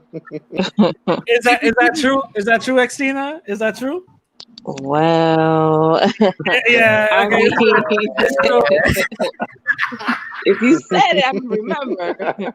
I might bring it back up. Just say it. But what Mr. Research is saying, if you are a part of the hustle, if you are a part of what you guys are going to be bringing to the table, would you actually, and it fails, you wouldn't look at him as a failure. You'll just see that both of y'all as, okay, this is a learning opportunity, right? Yeah, I mean, I wouldn't see him as a failure because of it. Because I mean, it could have been because something out of his control. Like you never know why the deal didn't go through. But just the fact that, he was pursuing it and he told me about it, blah, blah, blah, that's going to make me look at him in a positive light. And you're Dominican? Well, born in the U.S., but my parents are Dominican. She's Dominican. Brazilian. I got that one, Andrew. Hey, she ain't Dominican. I got one straight from the island. I'm talking about straight blood. She's Dominican, bro. What the hell are you talking about? She's Dominican. You know about the money with TPGP. Oh my gosh. She's Dominican and Brazilian. She was the girl that wrote in. No, let me stop. Okay. No, I'm not the one that wrote in. No, that's a joke. But Marcus, Mr. Research, Marcus says something. I want you to clarify on this or talk about it. If you buy a girl a gift, always make sure she gets it in front of her friends and family. Send it to their job. Women want people to know that they are loved rather than actually being loved. You got anything to say about that? Right. That's very true. I've actually done that. Wrote a couple of songs for people about that. Women like to shine in front of other women. And it don't really matter how necessarily the gift is. It's about how bright in color the gift is. So, like one time, and I'm a little bit dominant with women. It's like I don't really give out a lot of stuff on a constant. So when I do, I let her know it's something special she's done. that she hasn't even realized. And so, like one time, I sent the chocolate covered strawberries, but I got them from a certain place where the strawberries are real bright and glazed looking, like almost like you get from Nations. Mm-hmm. And I sat up here and sent those to her, and I only sent her 6. But the fact that it was in front of everybody, it happened just before lunchtime, and they had to buzz this dude in to deliver them. Or you could do something. I mean, the flowers is like overrated. You don't really do the flowers. You'll send somebody a singing telegram or what have you. Just something so the girls can turn to her other girls and say, or buy her some lingerie and send it to her job. Yeah, that's true. wow. It's listen, it's nice and colorful, right? Sound like an HR case. No, let me stop. But you're right though. Let me stop. Yeah, but always make her do something in return, fellas. I mean, too many dudes out there you doing stuff for. Make sure you get something in return. Make sure she know you. If you like certain type of hamburgers, if you like certain type of pool sticks, make sure she's on her game with taking care of you. Most of the ladies who I've been with, they go shopping for me. So I make it really apparent. I don't really like jewelry and all that type of stuff or little silly gifts.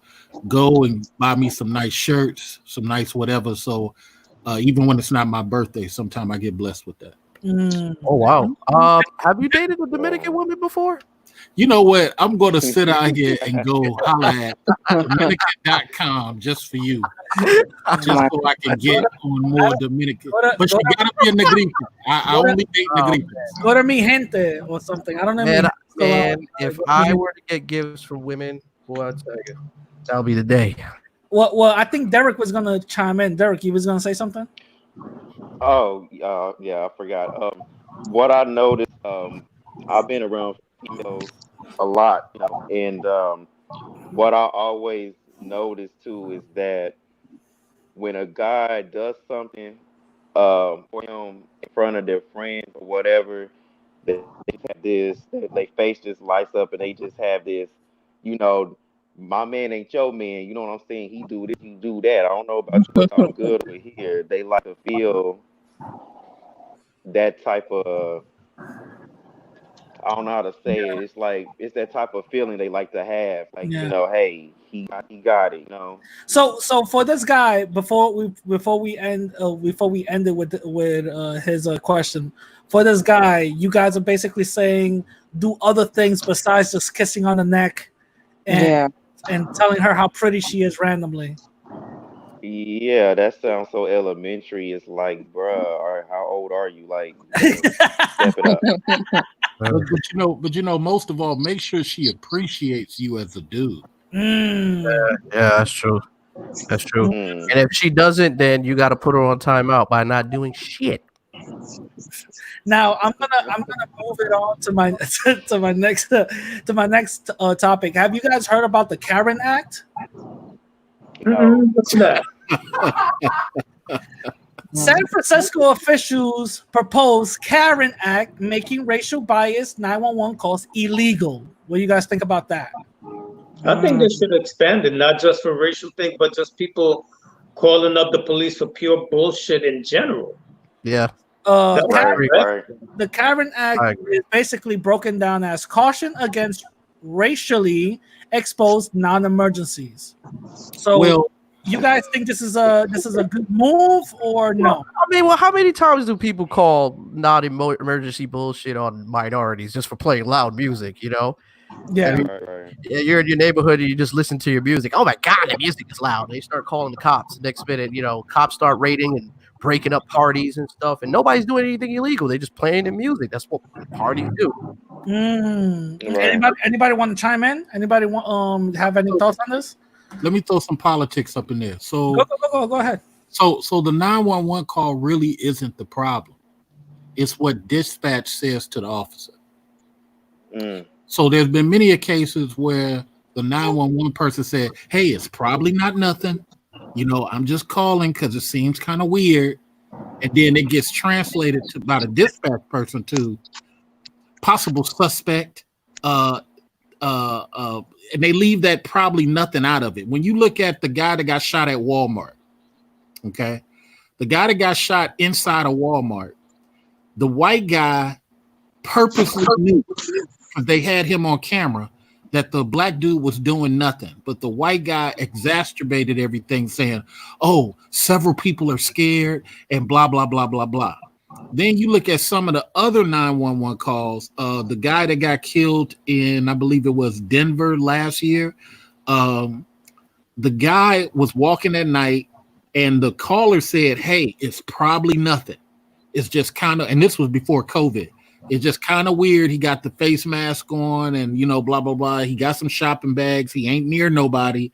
And then that got translated into possible suspect walking down with shopping bags. And, so that's really what the problem is. It's what dispatch says to the officers.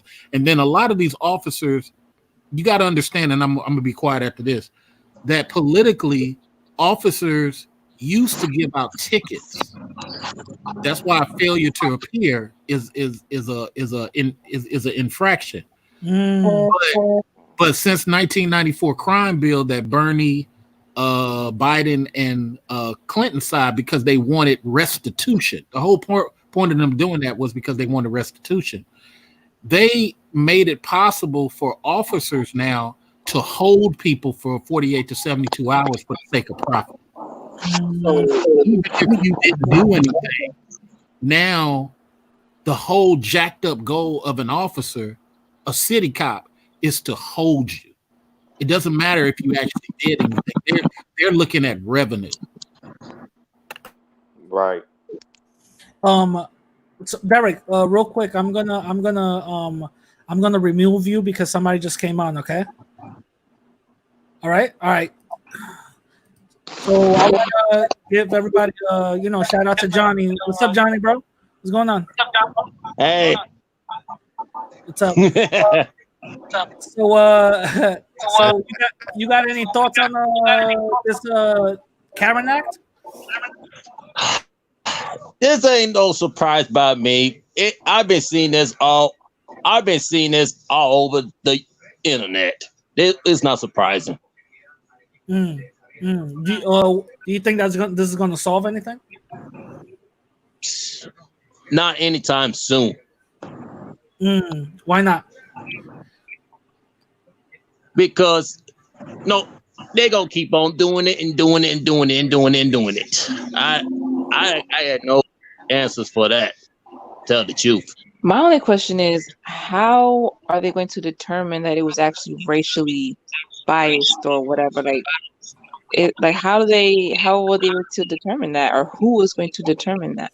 It would probably be the 911 superior, because when the call comes in, even if you're working for me, I still hear all interactions, and who's ever doing that, it will determine for probably keywords or what have you. It ain't really a major factor. It's just that it's kind of funny because I'm in the back.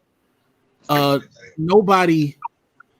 I think what they're looking for is when someone says keywords like black this or African that, or that's true. Description. That's true. That's true. Andrew, you got anything to say? Add on to this? Man, I don't even know, man. I don't even know, man. True. I have no idea. I'm lost for words with this, to be honest with you. Truth, what about you?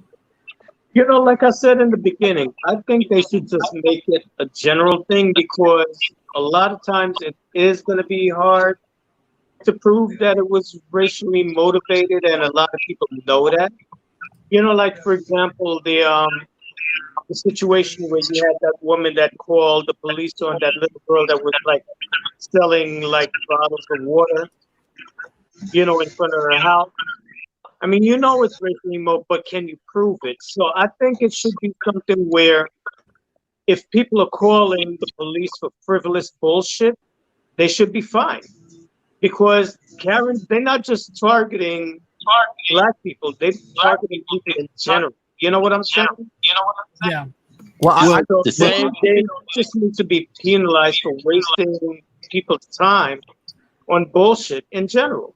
Well, And everybody's I protected under the guarantee once they see that shit's not working, that shit will stop. Yeah. everybody's protected under the Good Samaritan law. That's why they're able to do it. Yeah, I personally think this could be I hope it's not a symbolic thing, but if they're really going to enforce it, I think this is a good first step, because I believe that not only San Francisco but all states should at least have something on the books, for these, like, racial and calls that are randomly happen.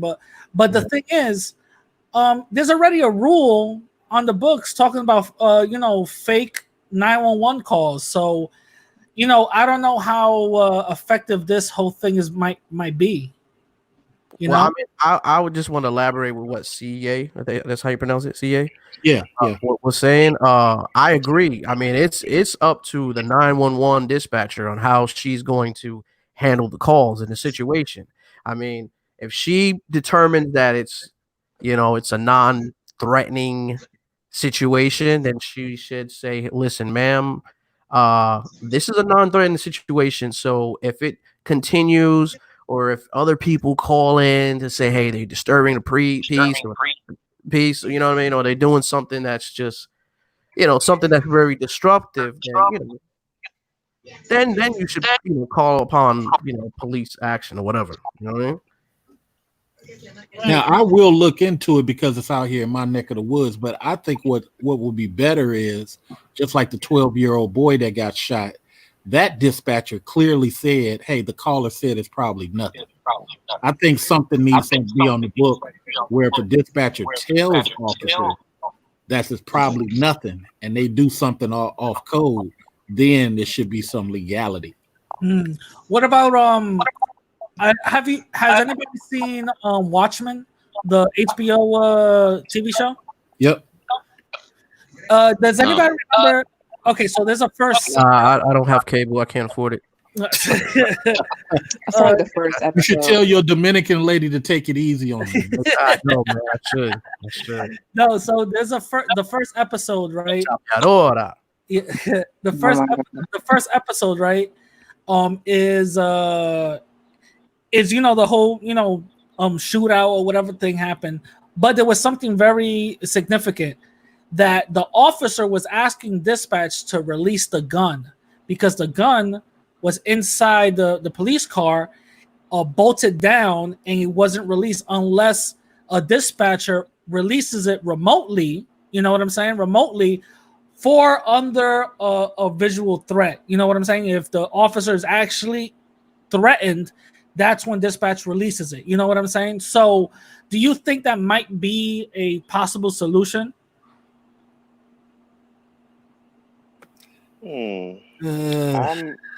I think so, but at the same time, Radical, when I hear these stories, and when I do my research and to make sure I don't just jump the gun, but sometimes some people just, it's like their common sense is void and they can't put two and two together, and it's just like, what were you thinking? It's like, if someone is calling, because honestly, I feel like that they should have been mandated a charge for people who use 911 for frivolous, mundane things, because it's too much. Too many people are getting away with it, and I kind of like they're still not serious about it. Because if they were, they would have implemented some type of change. But obviously, the stuff still goes on and on, just like that Tiger thing. So you mean to tell me that she was that tired and that exhausted that she just couldn't remember all of a sudden where she lived and what floor she lived in? She knew that, oh, this is not my apartment, so I'm going to leave, walk off. No, I'm going to bang and shoot just because that's just where I was scared. And I'm sorry. Yeah. No, that's not. That don't cut it. That don't cut it. Yeah. I feel the same. I feel the same way. Anybody else wants to add to that Caren Act story? Can I say this about the gun? I mean, oh yeah, go ahead, bro. Number one, before Bill Clinton, people used to get tickets. If I was an officer, I pull up behind Truth Seeker. If I feel there's some issue, tell Truth Seeker, hey, look, be a minute. Got another officer coming. And I just sit there by the car. You know what I'm saying? This ain't, officers too many times put themselves into situations. And it's like, oh, I'm just investigating. Bro, be easy. Do you have a valid reason for what you're doing right now within this second? Well, I'm just asking, where do you work? Hey, bro, what does this have to do with you stopping me? So this is where the issue comes in. They used to sit up here. Let's say you pulled up behind Truth Seeker and you said, okay, Truth Seeker, everything's good. Truth Seeker would get a ticket in the mail. Now, if Truth Seeker didn't go to that court, Truth Seeker would get an FTA. If Truth Seeker didn't appear then, next time Truth Seeker would have a warrant, and you pull up behind Truth Seeker next time, then you're going to have 2-3 officers engaging them. Now, officers, I tell you, are really just trying to hold a person for revenue. If tow your car possibly and sell it if you're not able to get it out in 30 days. It's not even about crime no more. So I always ask officers, well, check this out. Isn't it funny? You guys love doing crime, but when you run into some big person or some where all the dope is coming from or all the cars is being stolen, and now your captain taps you on the shoulder and say, yeah, not in that area. Do you turn to him and say, hey, but I'm here to do crime and all crime, not just the crime you let me do. You want me to go after the people who can't afford a lawyer? That's it? Yeah. Only go after them. That's what it's coming down to. Revenue. That's all it is. Just revenue. Facts. Like if they were go ahead, bro. If they were really serious about, like for example, the war on drugs, they would go down to Wall Street every fucking lunch break and raid them. Because anybody that works on Wall Street would tell you that's where all the coke fiends is at. Yep. Now, I want the last time they ever raided them. Now I want to move on to the last topic right now. The Goya Ban. You know what I'm saying? I love my rice and beans. You know what I'm saying? I love my adobo and my sofrito and all that, my sazon. You know what I'm saying? What do you guys think about this? I think you need to learn how to make your own goddamn sofrito. And you can buy over beans, you can buy vitaros. I'm just saying. But I don't know how to make the red one though. I think I'm gonna have to start buying the Dominican adobo now. But so what do you guys think about that?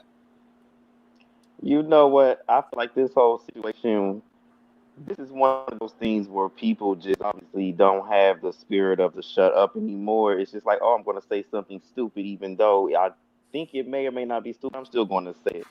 So then you got Trump and his sister and his daughter wants to take pictures with products. I was like, come on. Oh yeah, with the can. Yeah. Troll said all that stuff, and then he took a picture of the Mexican restaurant with a thumbs up. Now the roll again. Here comes Trump. We're blessed to have Trump as a leader. Oh, we love Goya all of a sudden. Yeah. Come on, bro. I feel like it's a pandering type of thing because Trump signed that Hispanic heritage whatever initiative thing, and then the Goya CEO says this, but then in the same time he's funding and giving federal money to ICE so they could train regular citizens how to arrest. Hey, Radical. My girl just want to give a shout out real quick. She just want to say hi. Okay. All right. Hey, what's going on? Everything's fine. How are you? I'm pretty good. That's fine. All right. Yeah. All right. Get the hell out of here now. I'm stop. All right, my bad. Go ahead, bro. Yeah. Yo, that's so funny. No, so what was I saying? Damn, I was like, so yeah.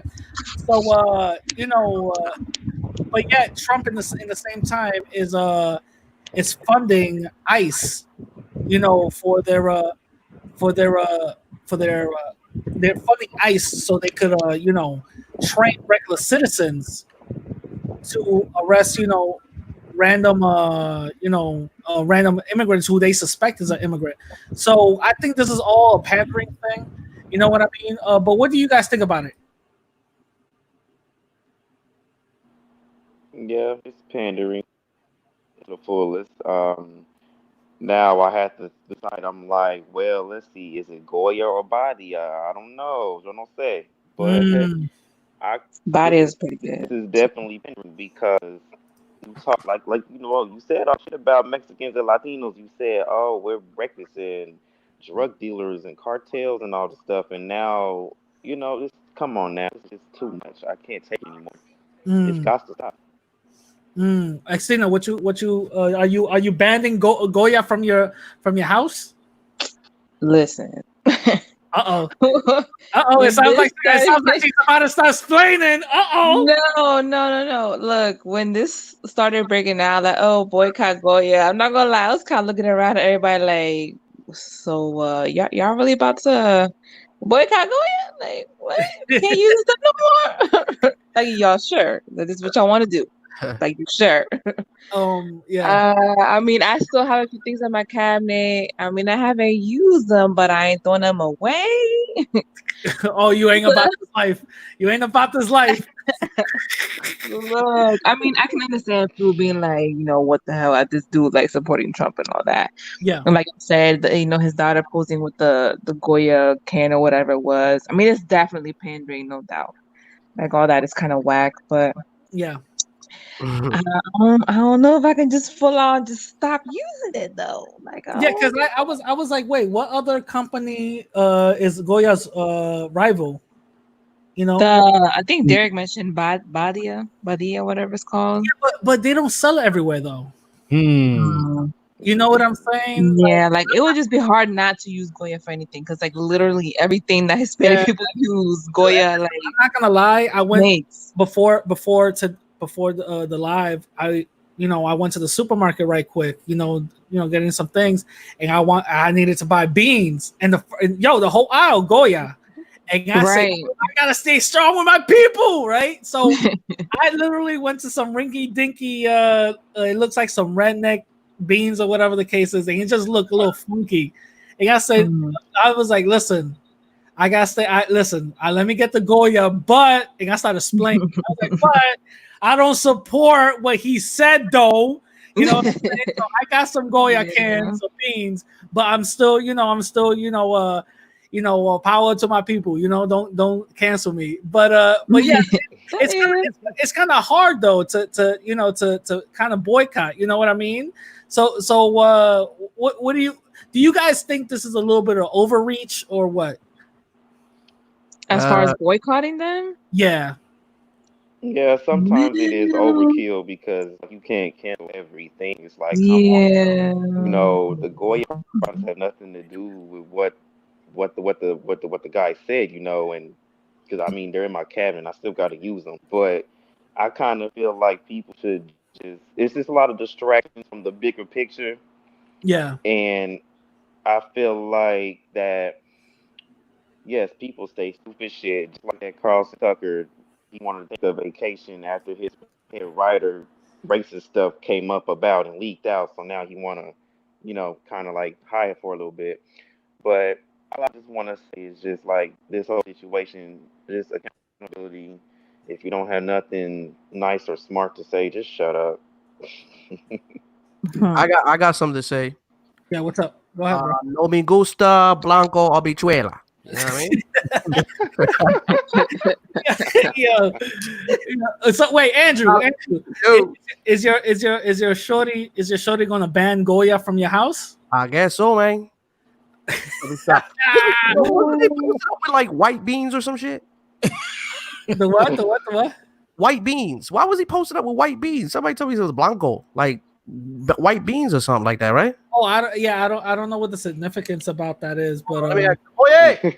but habichuelo blanco? But that's what I was trying to say. Habichuelo. How you say? ¿Cómo dice beans in español? Habichuela, right? Yeah, that's what he said. Well, that's how Dominicans say. Okay, tu gusta Donald Trump? Yeah, this dude is funny. That's a real shot. That's funny. Oh, No, man. but it's kind of I don't know. It's kind of in a Latin household. It's kind of like hard to boycott Goya. That's literally everything I got. I'm sorry, my pantry. That's all the seasonings I got. You know what I'm saying? I've been going to some white people's. Oh, my bad. It's frijoles. That's what I meant. Frijoles, see? Oh, the black beans. Oh, The black beans. Hold on. Sorry, my bad. Go ahead. No, so like I be going to some of these white people's supermarkets, and they got some Goya, but they have it in the Hispanic section. You know, everything else is like expensive cheeses and like different type of spices and like these little glass tubes that's like $14.99, and I'm like, for this, you know what I mean? Like I could go to Seatown or Associates and I could get a big ass bottle of this for like $1. You know what I'm saying? But the thing is like in a Latin household, it's kind of hard to boycott Goya. You know what I'm saying? Like I understand the fight. Well, sometimes the fight's a little hard. You know what I'm saying? It's a little hard. Like when I was boycotting Starbucks, I did it for 3 days. After that, I said, I think he tried to get that Mexico money. You know what I'm saying? He tried to get that pesos. You think so? Hell yeah. Man, I mean, come on, man. Like 4 years. Come on, man. 4 years ago, he talked about I'm gonna build that wall. Now he's talking about now because elections around the corner. He's like, oh shit, I got those Mexican good stuff, baby. Yeah. Zion said Goya is all we got. That's true. That's true. So that's why I'm like, yo, is it even possible to boycott something that that we all we got? You know what I'm saying? What was I gonna? Anybody wants to add on to that story? I don't know. I'm on mute. Truth singer. Truth teacher, you're muted. Yeah. Hold on. Go ahead, bro. I was just gonna say that this is a lesson for all of us, though. Like what I've been saying for a long time.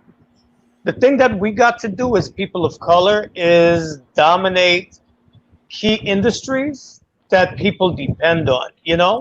How dare you use logic? Listen, whether they like you or they don't like you, they still got to buy your shit. That's what we have to do. We have to become indispensable. So whether you like it or not, you need your Goya beans, But truth be told, though, if we were supposed to boycott everybody, we would fucking starve, Don't get the shit twisted and think like all these motherfuckers love black people. Get the fuck out of here with that, Yeah. If we could all come together. They may not like black people, but they love that chicken from Popeyes. If we could all come together and take over the mayonnaise market. Yo! Oh, fact. And the raisins. But you think that we'll probably spice it up a little bit if we do? Oh, look, take over the Jewish biscuits. Oh, the bagels? The bagels? What? Man, it's over. That's not gonna happen, man. They control everything, bro. It's over, bro. I don't know. Never say never. There's always a slip up somewhere. Just make sure you close it. That's all. Look. Twinkies went up for sales at one point in time when we missed it. World Star Hip Hop was up for sale and we missed it. You know what? I honestly think a lot of minorities should be doing more investing into the stock market, buying shares, so that way they can use that money that they make throughout the years and try to develop their own network, their own businesses. Because that's the start right there. You plant the seeds, make it grow, use that money to have your own source. That way you don't have to answer to nobody. You know what I'm saying? But here's the problem, though, Andrew. I think, well, not really a problem, but here's the current situation. Some of these cats who start winning, they tend to get amnesia.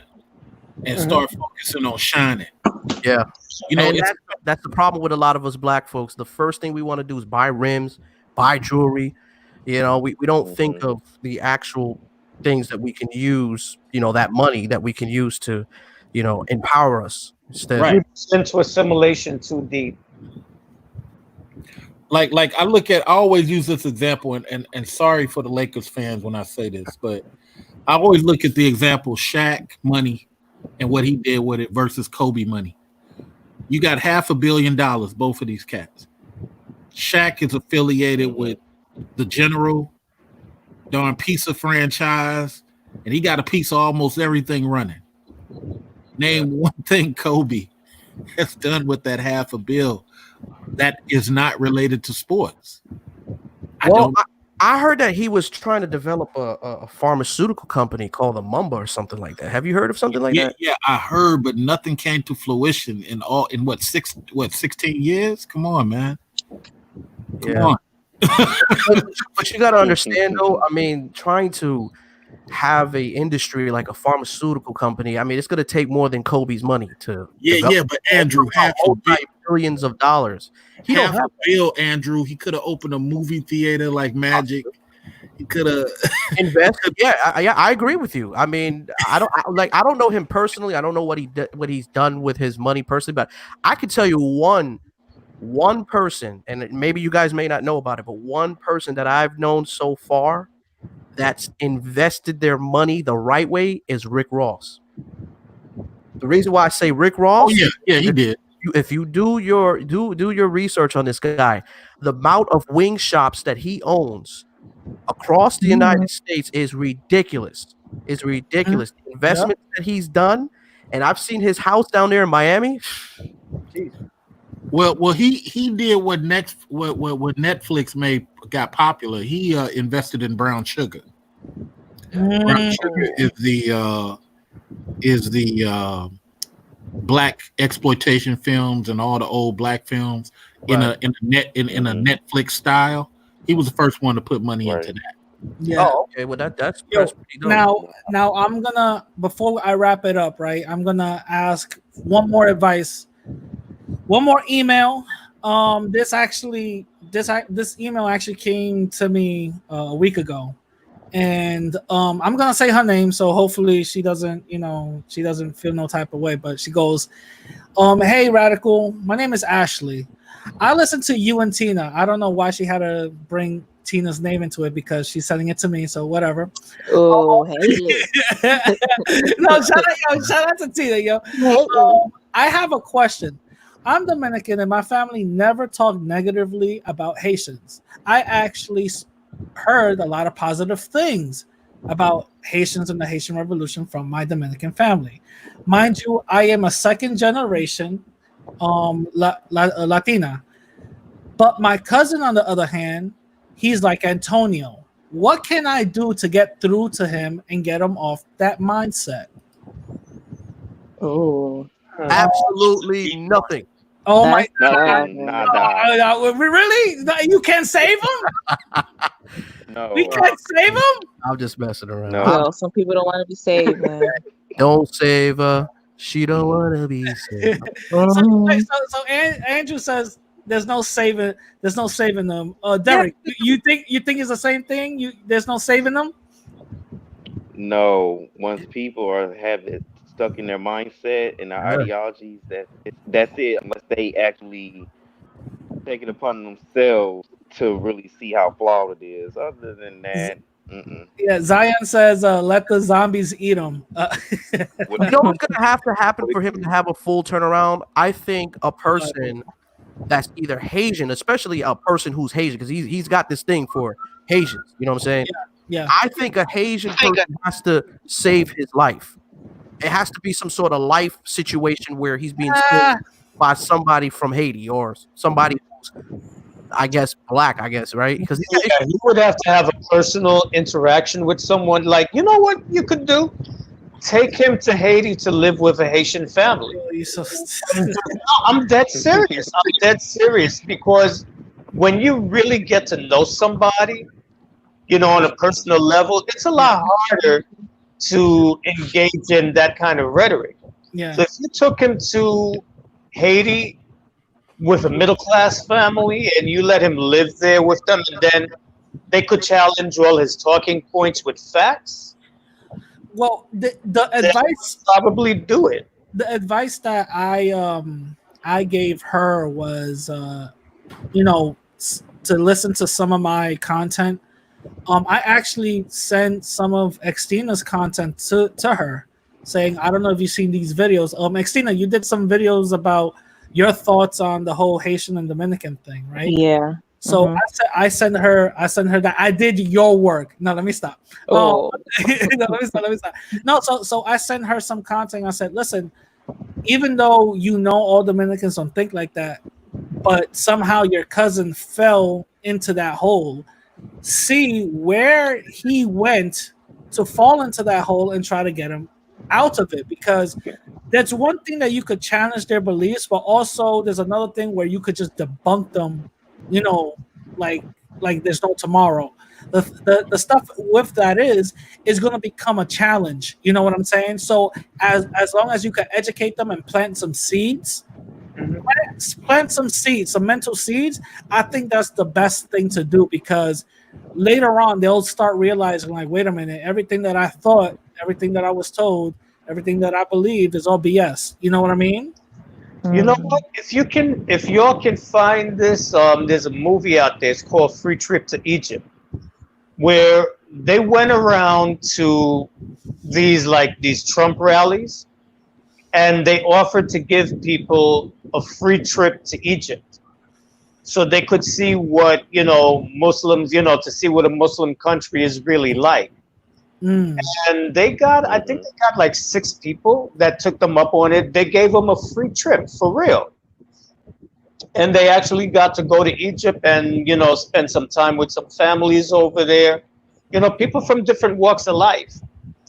And by the end of it, it's like they had a completely different idea, and they made like a human connection, because a lot of times when people come with this kind of rhetoric, it's because those people that they're against, they're not really real to them, Don't get emotional, bro. It's all right. Don't get emotional. I was burping.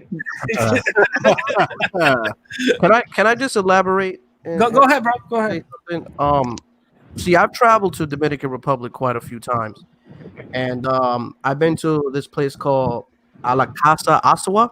It's like somewhere. That's a prostitution spot. I knew it. Kim was right. In Asua, it's like more of the western hemisphere of Santo Domingo. So when I was out there, like I'm talking about, I was in the barrio, like straight barrio, where I've seen the way the people were living, right? And it made me really, really appreciate what I got, because I thought I was living bad. I mean, I've seen Haitians and Dominicans living with each other in these poor sector areas, and right? nobody was beefing, right? They got no electricity, okay? None of that stuff. Sometimes the electricity would come on in the daytime, but sometimes it wasn't. But there's Haitians that do speak, they speak Creole and also Hispaniola, and you got some Dominicans that do understand Creole as well. So honestly, you see a lot of Haitian construction workers that go out there for work as well, and you also see some Dominicans that are out there in Haiti also helping out as well. So sometimes when I see the stereotypes of the Dominicans don't like Haitians and all this other stuff, I think that's more conflicted with more maybe Dominican Americans who have this ideology views. Not all of them. I'm just saying, just the ones that have these type of racial tension views on Haitians. But really and truly, in that country, you don't see that. Like, you don't see that hate going on. Because I see a lot of Asian workers out there doing work in Asua. There's a lot of them that live over there in lower east, west side of Santo Domingo. I just wanted to put that out there. I always wonder when I look at the country, I think about India and Pakistan and how Gandhi created that war. It made everybody switch from one end to the other, and it kind of makes me look at that at Haiti and Dominica as the same spot, And if I always think if the French hadn't got involved, or better yet, if Queen of Spain hadn't gotten involved, what that area would be as far as the people. Because outsiders, just like how Gandhi destroyed the harmony that was in Pakistan and India, I just think outsiders, French and Spain, just destroyed the harmony. But I would have loved to see how it would have been without those two countries involving and Yeah, it's picking. very interesting because both Spain and the French, they were like always beefing on the island, and that like trickled down onto to us, with both sides like beefing or whatever. But I have a similar experience, at least with my family, like as far as never really hearing them talk bad about Haitians. Like I honestly didn't even know about this whole tension that exists until more recent years. Yo, I didn't even know that the Dominican independence was from Haiti. Like that's how little I knew about it because I just never heard all this hateful anti-Haitian rhetoric from my parents, from my aunts, uncles, like nobody. Yeah. I never I didn't know that was a thing. And then when I've been to DR, because I've been there a billion times, I never saw that tension either. Now, granted, the area where I go, I don't see a lot of Haitians in general, but even like when I'm in Santo Domingo, I don't know, I just never Go to really saw Ottawa. that. Go to Ottawa. There's a lot of them out there. Yeah, no, actually, this last trip we did take like a road trip. I did hit Aswa. We went down to like Bani, Barahona, like that whole area. And I did see more, like the more west we went, you could spot them out more. But yeah, I mean, I don't know. I guess it's just one of those things where it just depends because you have a lot of Dominicans that really don't have no issues with them, but then you have those that do, and a lot of them do tend to be here in the States. So Yeah. Do you Tina, something I've talked to Truth about, and I'm gonna ask you this: do you think Antonio's message is gonna really resonate with the Dominican people out there? Well, you don't speak Spanish. Hell no. I mean, he do be there speaking are Spanish. I those mean, be a there are little, those people who but I think right it. white. Remember, he's I think his racial message, that no, because doesn't at know the end of the day, that the doesn't even majority of speak Dominicans Spanish. ain't That's white. crazy. Yeah. So him wanting to like whiten the island and talking so badly about our African ancestry That's and blah just blah blah, like I oh don't think that would resonate with most Dominicans. well, I wouldn't say words exactly, but I kind of had like a little spat with that Philadelphia dude. Yeah. Um, he well, he was pressed because I said actual facts. I said he was in a debate with you and someone else, and he had no facts, and he couldn't support nothing. All he could do was just sit there and be like, "Oh yeah, oh," and that's what I Yeah. said in the comments. Got mad. He said, "Oh, I bet you won't drop Daddy though," and I'm like, "Bro, you really pressed about and a true opinion of yourself that I said, so you want to travel all the way to Illinois to come and fight me?" Yeah. Does Antonio have a problem with skin color, or is it the skin color of the Haitian people, or is it just the culture itself? It's everything. Oh, He got all It's of it. everything. It's everything. The thing is, if you understand- look at some Haitians look Dominican, and you got some Dominicans who Yeah, look Haitians. but you gotta understand something that he You doesn't can't even tell the difference. he doesn't even think that black Dominicans are real Dominicans. He believes that real Dominicans are light skinned and all this other stuff. And remember, just like Derek said, all these little fuckface weirdos like Rican and all of them, you know what I'm saying? They all believe the same thing when they can't really back up what they believe, and you're bringing them facts. They're gonna want to fight you. Oh, that's Bro, but as soon as you get off the airplane, if you go into Santo Domingo, or if you fly into, it looks like Harlem. It looks like Harlem. Yes, Bro. I know. The shit looks like fucking Harlem. You're like, everybody's black from the goddamn cab drivers that's trying to get me for money to go. Hey, you want to ride? They trying to get you for that money. I'm gonna tell you something. When the first time I went, no bullshit. The second time I went to DR, the first time I was like mad young. The second time I went to DR, I thought I was back in the Bronx. Yeah. I was like, wait, what the? Where's the bodega? And then I found out bodegas out there is colmados. You know what I'm saying? But everybody is moreno out there. So Yo, it's like, first of all, listen, I had a blast drinking juice off of a little bag. That shit was the best. You know what I mean? That shit was the best. But like, all I'm saying is, like, when I was out there, I never saw a huge beef with the Haitians. You know, you have some, obviously, you have some, but Antonio and all these little fuckface weirdos, their thing is, they use Haitian as a code word for all black people. This is something we gotta understand. Their beef is not only with Haitians, but is with all black people. So when I break down their codes and their ideologies, they get mad at me. Oh, I'm a so it's like the dark skinned Latinos are not black to them. No. You're messing it up. Black skinned Latinos are not Latino to them. Wow. Because on my mom's side is Cuban and they're dark skinned. So it's like, I don't know if he's to them, no, they're just regular. They're just everybody's black out there. Yeah, So to them, they don't believe. When you ask them if Celia Cruz is Latino, they stay shut. They won't answer you. Yeah. Well, we'll see. Here's the issue. Here's the issue, though.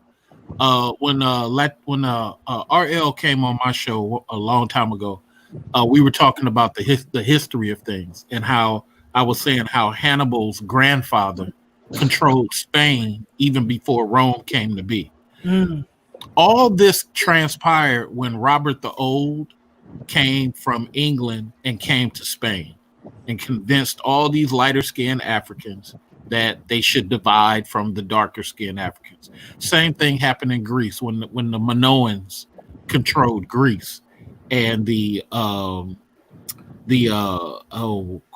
Macedonians lived above them and came down and slaughtered them. So this whole concept of white and black didn't come till after Rome really came to be and when Robert the Old controlled Spain. Everybody had some shade of melanin in them, minus the people at the lower part of Russia, which is the Caucasus Mountains. True.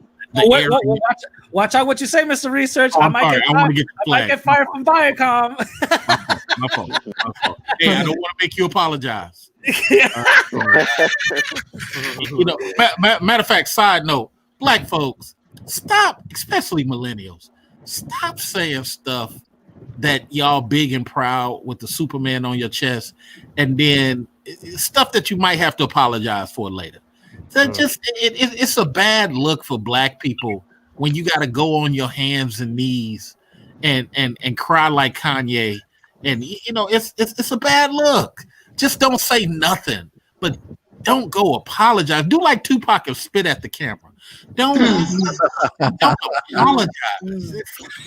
I'm sorry. Go ahead. I got Daughter of Zion on. Hey, what's going on? What's up, Radical? No, just chilling. I'm glad that you on. Any thoughts you want to give to all the topics that we spoke about, or anything that you heard that you want to give your thoughts on?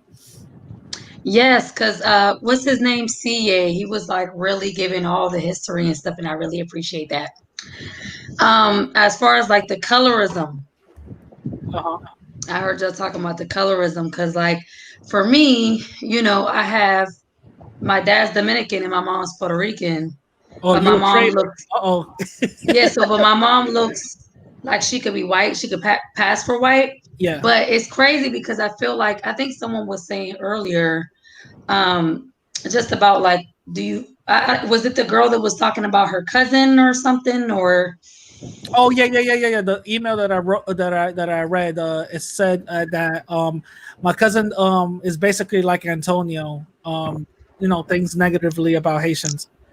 Yes, because I feel like those issues, like I feel like some of those, like there's people that are just like they have like that willing ignorance. Because like for me, matter of fact, after I got off of one of Christina's broadcasts, and we were talking about, Black and brown unity, I had some people that actually came to my page and was like, "We don't claim you." They was calling me monkeys, everything. I'm talking about Latinos. Damn. You know what I'm saying? So I feel like, I mean, Join the you know club. what I'm saying? Join the club. I get that all the time, and I love Yeah. it. So I was just like sitting here like, all because I was saying we have to stand up, with our black brothers and sisters. But I see these colorism issues, like for Dominicans, it's okay. We don't want to claim our blackness on that side, and then as far as my Puerto Rican side, they also are, they got black in them. So it's like it's just like. So I just thought it was interesting, and I do appreciate.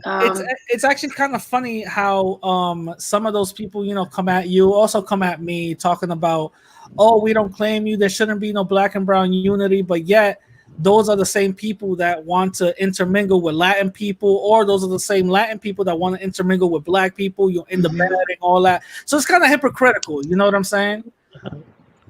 Yeah. It's very hypocritical. And I was like, I didn't even want to cut off because CA was getting into, you know what I mean? He brought up the Caucasus Mountains. I feel like people do need to be educated about this. And I was like, I feel like I kind of cutting him off because I was like, oh, he's talking some good stuff. So that's a reason we could continue on going, because he was really he was getting into some deep knowledge right now. So Mr. Reese, you could continue on going. I'm sorry that I cut you off. Mr. Reese, I think the Caucasus Mountains got him. Mr. Reese? You know what? He's stupid, yo. Well, when he comes back. But yeah, so what he was saying was actually 100% factual. When I played Nick Cannon, when he was talking about it with Professor Griff, he even said it. These people were their mentality was savage. That's all they know, because that's everything from their environment. We come from a place where we don't have to eat each other. We don't have to kill each other in order to survive. That dog eat dog mentality wasn't really in our spaces. I think I think Truth Teacher probably disagrees with that, but hey, shut your mouth. But I truly believe that's the case, because if you really look at where we come from, we all come from tropical areas or very hot areas where we don't have to really do cutthroat shit in order to, you know what I'm saying? So want to enlighten us a little bit about that, Truth?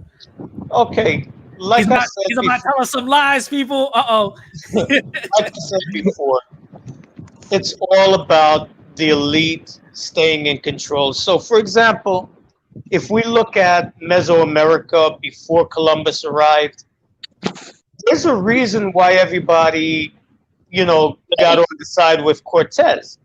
Because if you look at the way the Aztecs were treating the people, the surrounding native ethnicities in the area, they were oppressing them. They were exploiting them. And that's why when Cortez came, all those people that were underneath the Aztecs, they were like, let's all get together with this guy and get rid of them. If you look at Africa, West Africa, for example, Benin, you know about the Ashanti Amazons in Benin? No, but I'm gonna pretend I do. Benin is an area that's very close to what is, Nigeria today. The Ashanti, for a long time, they were being exploited by the Yorubas, from the Oyo Empire. And it got to the point where they were being so victimized that they decided, we got to fight back.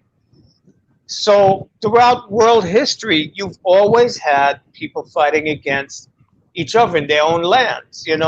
If you look at Japan, for example, the era of the shoguns, Japan was a closed society.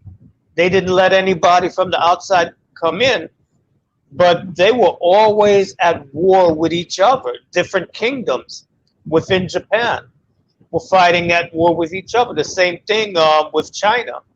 when you look at you all know who Confucius is, right? Hmm. You all at least heard of him, right? Yeah, of Yes. course. Yeah.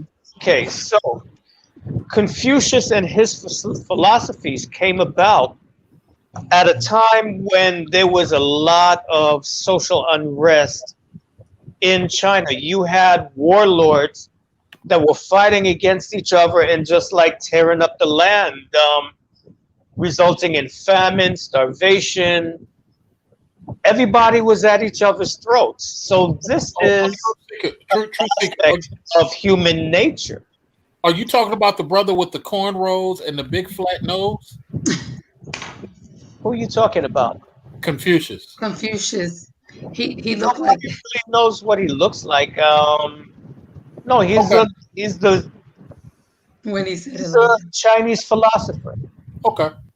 Just look up, Confucian philosophy. It came about because at that time they were really destroying each other. And so Confucius came along with this philosophy of what is needed to establish an orderly society. And that's when Confucian philosophy was born. It was born out of that chaos. So, what I'm trying to say is that all of us are human beings, and for better and for worse. Wait. You said all of us are what? Human beings. Wait. Hugh, what does that mean? Hugh, let's Oh, break it down. Let's break it down. But listen, even Yoruba philosophy will teach you that all human beings, we possess the negative and the positive in our nature. Our job as human beings is to cultivate good character, because whichever side of your nature you feed the most energy to, that's what becomes dominant. So it's not about black people, this, white people. We are all human beings. And as human beings, we have that duality in our nature. We have the positive side and the negative side. But our jobs as human beings is to civilize that negative side. We feed the positive side so that becomes dominant.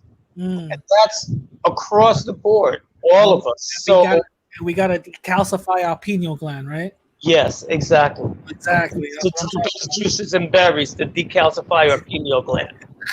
Now, I totally believe that. I just wish our Aryan and Caucasian brothers would kind of listen to that and follow through. Well, that's true because, but once again, you have to look at their history and why are they the way they are. And we can trace that all the way back to the Roman Empire and how the Romans treated them when they went into Europe. Europe was the Africa of, the colonial Africa of its day. Everything that they did to Africans in Africa, they did it to the Europeans first. The Romans did it to the Europeans first. Look at what they did when they went into England. Look at how they treated Boudica, the Queen of England. They raped her daughters. They slaughtered them. Everything that they did, that's where they get this mentality from, why they're so goddamn brutal. Because that's the way they were treated. And so they learned that lesson from, oh, okay, so this is what we're doing now. All right, then I guess this is what we got to do. So everywhere that they went, and the fact that Europe, in comparison to other places in the world, was a lot poorer, they had, hungry dogs. They had that hungry dog mentality. Now, do you think they went around to the world? But that's not because they're like some kind of fucking extraterrestrials. All human beings, do you think similar civilization, they'll act the same way. Do you think that the reason why they are like that is because of the environment that they came from? I think it's partially the environment. I think it's partially circumstance. I think it's partially their religious indoctrination. Oh, well, you said religion. Be careful. I don't want to get. I don't want to be. It's a combination of many different things. It's not just one thing in particular. Okay. Now, I will say this to RL's point, Truth. The Caucasus areas is very.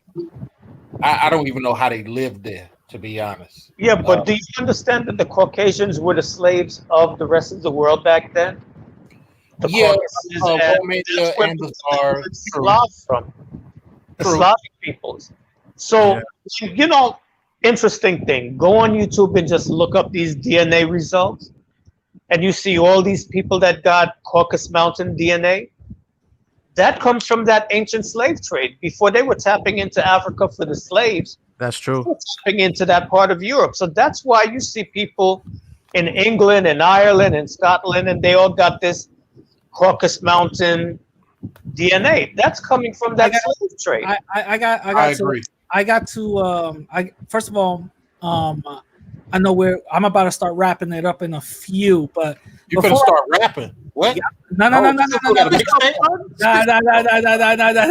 start wrapping it up in a few. But the thing is, I do want to give everybody a sneak peek of what I'm gonna put out tomorrow. Hopefully it's tomorrow. I don't know. Tomorrow I'm gonna be putting this out. You know, we don't want to see your porn. Hey, shut up! Shut up! I'm gonna be putting this out. You know, developed African cities. The reason why I'm gonna be putting this out tomorrow. Ooh. The reason why I'm gonna be putting this out tomorrow is because somebody recommended. You know, that's pretty dope for me to put stuff like that out. And something that is very interesting. Nobody sees these undeveloped parts of Europe. There's parts of Europe that people are literally worse than Africa. And How dare you use logic? Hey. I just wanted to say something real quick because I want to show you guys something. I don't know if you guys seen this, but I want you guys to see something. And I think this is somewhere around, I forgot what part of Europe, but this is something in Europe where people walk on all fours. That's a particular family. That's not everybody. Hey! Shut up. Goddamn ad. But people do walk on all fours out there, and it's not a particular family. It's like a whole thing. Hold on. Astounding. A discovery that's caused an absolute sensation. One that could have untold significance for every one of us. And not only that, it's a totally engrossing mystery story too. You're about to meet a family that shouldn't exist. A family like no other. I told you, it's a family. Just be the later on you see that it's not a family, it's like a whole village. And they all walk like that. But it's a village of maybe less than 30 people.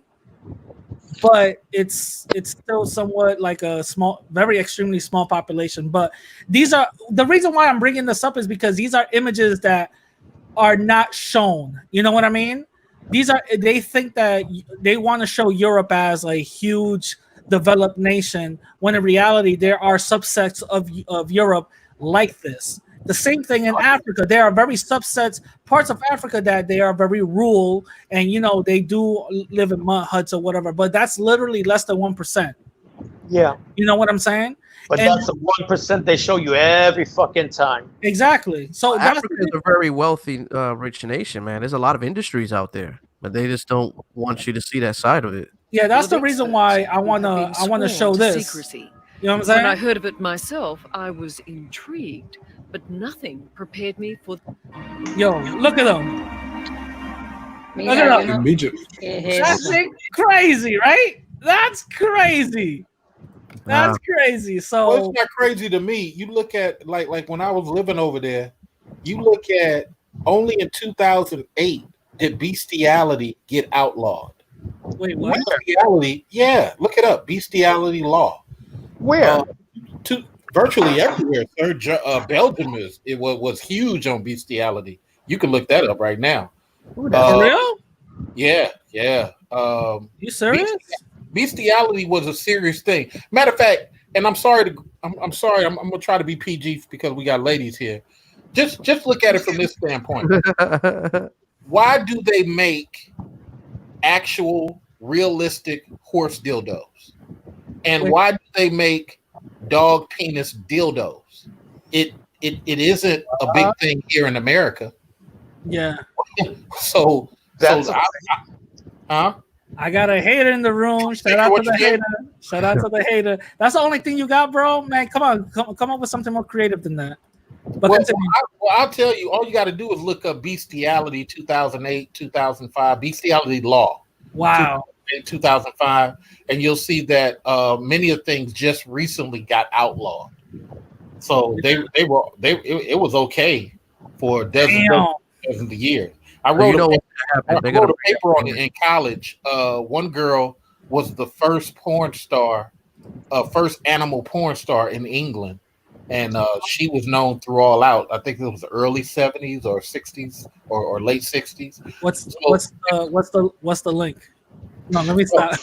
Wait 1 second, because I did pull it up when he said that. I guess you're making up that point because you're attributing that to like Caucasian people. No, because those people are walking on all fours. It's like there's a lot of weird stuff that went on in Europe because I lived out there before the internet. So I was in there 90 and 91, 92. There's a lot of weird stuff you would see that was normal for them. Just like when the internet first came around, I was back in the States and I was in Atlanta, and we had these kids from Belgium. And boy, when I tell you, they put so much animal porn on the servers that the guy had to keep cleaning it, but it was normal for them. You feel me? What the hell? No. I mean, I'm just saying it's. Are you serious? That's I ain't joking. I ain't saying it for clout. Yeah. No, that's wild, yo. Nah, I'm. All right. That's a little too much. All right. So I guess because you see them walking on all fours, you were saying it wasn't like a shocker. No, it's not really a shocker because even when you look at there's a lot of mutations that happen when people either interbreed or do other type of crazy things, and we don't know about it. Brett. But look, I'll put a couple of links in the chat for what I'm talking about. Like marrying first cousins. I'm interested in seeing those articles too. We got expect a video. No, let me stop. So let me just start wrapping it up now. Truth Teacher, you got anything else to add to this whole conversation? Any affirmations you want to give to the people? Any affirmations? Listen, man, like I said, like I've always been saying, people of African descent, we are not second to anybody in anything, not when it comes to looks, not when it comes to intelligence, not when it comes to contributions to the world, civilization, yesterday, today, or tomorrow. Don't believe the hype. We are not lacking to anybody. Our ancestors were not lacking in anything, even in religion. Even before there was Judaism, before there was Islam, before there was Christianity, our ancestors in Africa, we knew about the Creator. We had morality, we had spirituality, we had it all. We're not beneath anybody for any reason. We are human, just like everybody else, for better and for worse. Let's just cultivate the best part of ourselves so that we can uplift our lives and uplift the world, actually. Which we're already doing, man. I mean, come on. Like, look at us. You know how much inspiration we've given to people all over the world, oppressed people? We've done something. We have done, people of African descent in the diaspora have done things to advance justice that millions of people in other places in the world have not achieved. Look at the untouchables in India. They have not been able to achieve what African Americans have been able to achieve here in the United States. And that's why we in the Western Hemisphere, we are an inspiration to oppress people around the world. They all got their eyes on us. They look up to us. Wagwan. Exactly. Come on. All right. All right. Anything else? So Andrew, you want to add anything else? Man, he said a handful right there, man. I can't do that. I'm just gonna say, listen, man, like this world, listen, like I said, I think people like this is why I travel. I love to travel because I get a peace of mind when I'm outside of America. Yeah, you do like to travel. We all know that. No, let me stop. Let me stop. The thing is, man, it's just you know, I look at the American politics because a lot of the stuff that our issues that we're talking about is usually dealing with mostly American politics per se. But you know, when I look at other people and their politics in other countries is totally different. So, you know, this makes me think to myself, and you know, when I see black people, white people, Hispanic people of different regions and everywhere else, you know, it's a different ball game. You know, people just they interact differently. And my thing is this: is just don't judge a book by its cover. And at the end of the day, you know, just treat people the way you want to be treated. You know what I mean? Before you go, because I'm gonna ask this to everybody, even in the chat. Since this is episode 100, you know, shout out to me. Any improvements you think I should do to the podcast? Anything you think I should add or take away? You already know what I'm gonna say. Show your face. Nah, nothing. Show your face. Nothing. All right, cool. Ladies want to see your face. They want to see your handsome face. Ooh. All right. With that being said, I'm gonna catch you later, Andrew. Thanks, man. All right, man. Peace out. All right. So Xtina, what's up? What's up? Anything you want to leave the people? I second everything Truth Teacher say. I mean, he basically said everything I was thinking. Okay. But no, I'm joking. But no, not just thanks for having me on. Even though somebody was like, "Why is 16 in here?" Yeah, I saw that. Listen,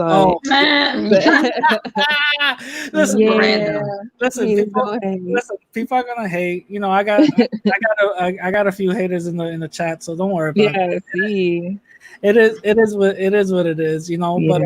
But as long as our message is being, you know, brought you across a lot, you know, and being blasted out there, that's what you know is most important. But I'm actually the same thing. Besides the whole show your face thing, anything you think I should improve on the podcast? Anything I should add on to it? Or what?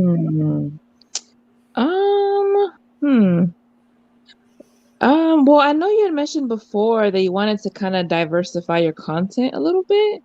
So maybe you can, I don't know, focus a little on that. I mean, continue talking about all your main topics, of course, but yeah, talk about white supremacy for 100 episodes. It's kind of crazy. Yeah. Right?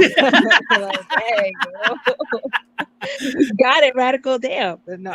Yeah, well, I can read between the lines, you asshole. No, but no, I think you're right. So yeah, maybe we could just venture out a little bit, you know, test some different things. Gotcha. By the way, I am planning on showing my face though, but I'm gonna do it. We waiting. Like I'm gonna do it when I go on vacation though, so nobody could be like, we know where you at, you know. So I'm gonna do it when I go on vacation. But first of all, by the way, if people are gonna come at, you know, Xtina, you know, trying to get at her, stop going through me. It's not stop, because I'm not gonna give you the best advice. Okay. Oh my god. I'm not gonna be giving you the best advice. You shouldn't be sending women dick pics. That's the, you know what I'm saying? That's one thing. Don't listen to me. Don't listen to me. Oh my gosh. Don't listen to me. Because I told like a couple of guys to do that. I don't know if you what? Yeah, I did. Don't listen to me. Why the fuck they listen to me for? Wow. They shouldn't listen to me. But hey, at least you probably got a good surprise. I don't know.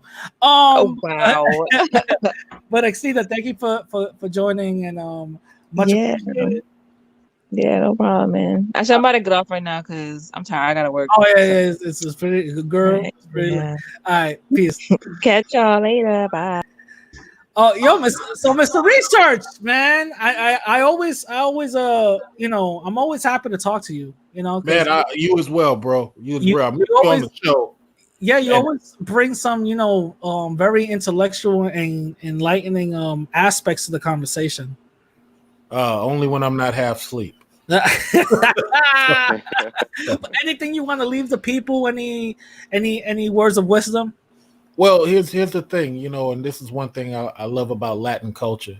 The family concept will always beat the independent get the bag mindset. Mm. The independent get the bag people, they have no proof of concept. They just been rocking for 3 years. They barely been rocking for 5 years. That 7 year come around, and next thing you know, what they've been doing all this time is just a fad, and now they driving Uber. So you got to recognize, gang, that a lot of people are feeding our people false narratives that independent and I can do without is going to benefit them over the long term. That's not how it is. Everybody's monolithic at some point in time. Mm. Everybody groups up. And if you think you're just going to rock and roll, then you will be one of those old pimps in a wheelchair, still holding on to your pimp feather hat, or one of those old ladies wonder why her kids don't visit her. Mm. Family is everything. Much love. Peace. All right, peace. Man, yo, I always love it when he comes in, man. Always love it when he comes in. He was cool. He was cool. He was really putting some So interesting stuff. I'm sorry. I know I was late. I was super ah, late. don't worry about it. It's fine. But let me. Zion. You're gonna be last. So Derek, anything you want to leave the people, man? Yeah, I just want to say, you know, first off, drink water, stay hydrated out here. That's important. Yeah, most of all, shout out to everybody. Shout out to Radical, and I really enjoyed this, and I hope there's more to come. And Yeah. most of all, I've been on this spiritual journey for a few months, and all I like to say is just be the change that you want to see in the world. That's dope. Yeah. That's dope. That's dope. Thank you. Thank you for anything you want to anything you think I should improve on my podcast? I'm bad at these things. I wouldn't necessarily say improvements because what you're doing is I feel like it's great, but I'm kind of starting to like these little live discussions here because you know sometimes we only see each other with words on That's the true. comment section. That's true. Sometimes good to put a voice or a face to That's to true. the game. That's true. That's true. That's true. That's true. So I think I'll start doing more lives because I was doing it in the beginning and then I stopped. I'm definitely gonna be doing more lives. But thank you for coming in and being part of this healing. Yeah. All right. That's what the world needs, literally. Yes. Yes, we do. Peace. All right, Zion, what's going on? Man, I was last. I ain't got no intellectual and philosophical quote. I don't got none of that. I got a question. You're in your kitchen, right? You're in your ready. Kitchen. No, are you in your kitchen? I am. Wait, you see food? No. I want to see that calendar. There you go. That was a calendar because last time before quarantine, that whole joint was filled with stuff. Now, what's it filled with? Listen, gotta stay busy, man. You ain't catch the food. You didn't catch the food this time because the last time you was like, you got this. I was like, oh my god. Yep. Yeah. All the time, man. All the time. That's why she's late. She was taking all the food out. No, don't worry about it. Trust me. I'll be having food on top of the refrigerator and all that. Trust me. Don't worry about that. They're playing. And I told them they better stop playing with my Goya beans. Where they do that at? I was like, hold up, what? Yeah, there's a ban. Yeah, people are banning Goya. That's what I'm saying. I'm like, I don't know. That might be a ban that I might not be a part of. You know? Yeah, and you know what? I didn't realize, because I seen some of your videos. I mean, and I didn't realize like you were like so, not to say, you know, that I was surprised or make you feel no type of way. I didn't know it was like you were like doing so many different things on your page. You know, so I was just like, oh, he's like doing stuff like on a community, societal, cultural level. Yeah. And I really appreciate that. So I was like, man, I was happy because I had time today that I caught y'all talking because I was like, they talking about like, let's keep it real. What did you think? What do you think your first initial reaction of me was? Let's be honest. I don't care. I can't say much because I mean I knew you were silly off the rip. Yeah. So I was like, okay, you got radio personality. Yeah. So I was just like, you know, I was like, oh, he has like really good energy. You know what I mean? But I didn't expect. I just didn't. I know there's so many people on here, and like even Christine, I was just like, oh my god, like because it's so rare. Yeah. You know, and then to definitely have like a man, and I was like, oh, he's like into. So I was watching a few of your videos. Yeah. And I was like, this is cool. You know what I mean? Because it's like it's really hard for me to, you know, like I don't really find them, huh? Stay engaged. It's really hard for you to stay engaged. Well, I don't really, I really don't, because I'm like, I don't, I'm like a free thinker. So like, you know what I mean? So it's like stuff, it's like, it doesn't, I'm like, this is, if it doesn't stimulate my mind or anything like that, like I can't. But I'm like, man, I'm liking, and then, you know, I found Christina, and that's where I met you.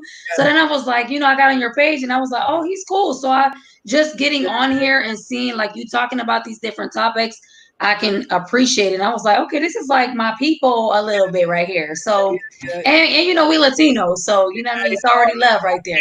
Ya tú sabes de lo mío. You know what I mean?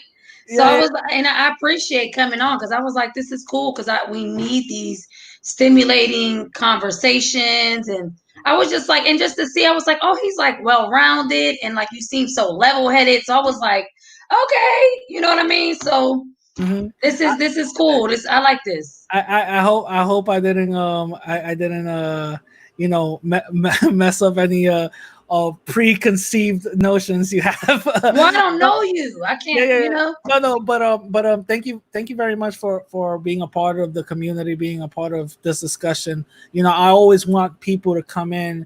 And yeah, you are late, Rachel. You are. Yeah, you missed it. Just flash the playback. It'll be fine.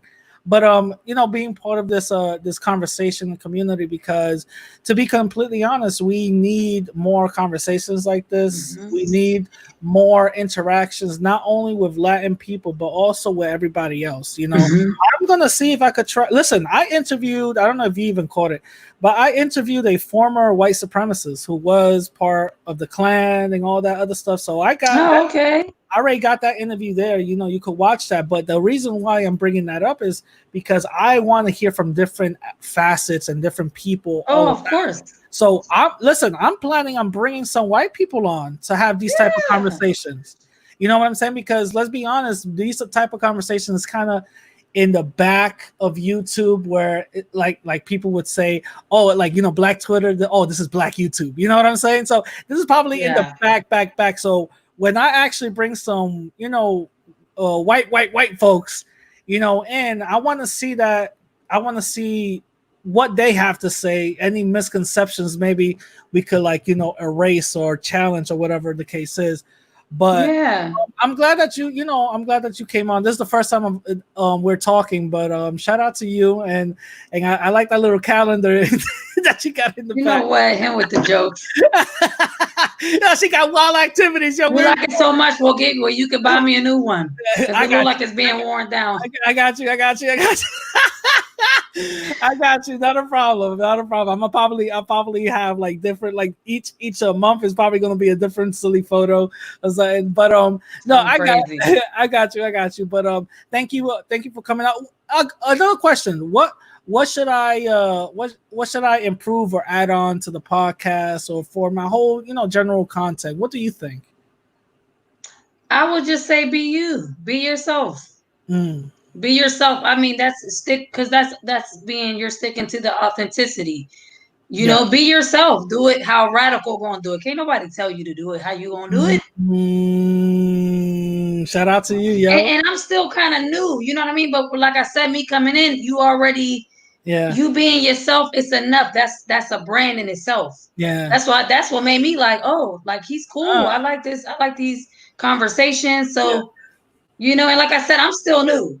So I don't really get to, you know, I know everybody been probably hanging with you a little bit, but from what I see, I say be you because it's working. That's all you gotta do is be yourself. Oh, shout out to you. Thank you. Much love, much respect, and thank you for being part of this. Stay woke. Yes, stay woke. Thank you. Bye. All right. Now I hope everybody, hold up, let me just put, there it goes. Now I hope everybody enjoyed number 100. Oh shit! I hope everybody enjoyed this episode. I hope everybody enjoyed the communication, the talks, and everything that we had.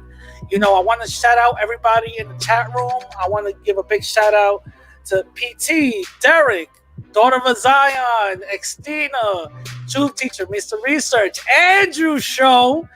I really didn't think he was going to come on. I thought he was going to be late or whatever, or missing, but shout out to him. He actually came through. I want to give a big shout out to everybody that contributed, everybody that even contributed to the chat. Shout out to Marcus. Shout out to Willie D. Shout out to my hater. Number one, you're the number one hater. You know what I'm saying? Shout out to him. He keeps on saying the same thing that Kun Banaka said. See, that's something creative. Kun Banaka. You see what I'm saying? That's something creative. Mental Midget, that's not that creative. You gotta come up with something better than that. You know what I'm saying? But shout out to them. You know what I'm saying? Capricorn. Shout out to everybody. Shout out everybody that was on the chat. Shout out to Victoria. Shout out to her. Shout out to everybody. Shout out to Eric also. Shout out to everybody that contributed. And I want to give a huge shout out to the people that's going to catch the playback. Shout out to y'all. If it wasn't for you guys, if it wasn't for any of y'all listening to my crazy ass talking to myself for a whole hour. I do this every week. I talk to myself for a whole hour like a fucking crazy person, and you guys enjoy it. And you guys enjoy it, which is insane. I didn't think I really would have this much of an impact, but I do. And I cannot thank y'all enough for having this type of impact, because I'm not only waking people up, but I'm waking everybody else up. So with that being said, blah, blah, blah, sign off. All I'm going to say is I'd rather die on my feet than live on my knees. Catch y'all later. Peace.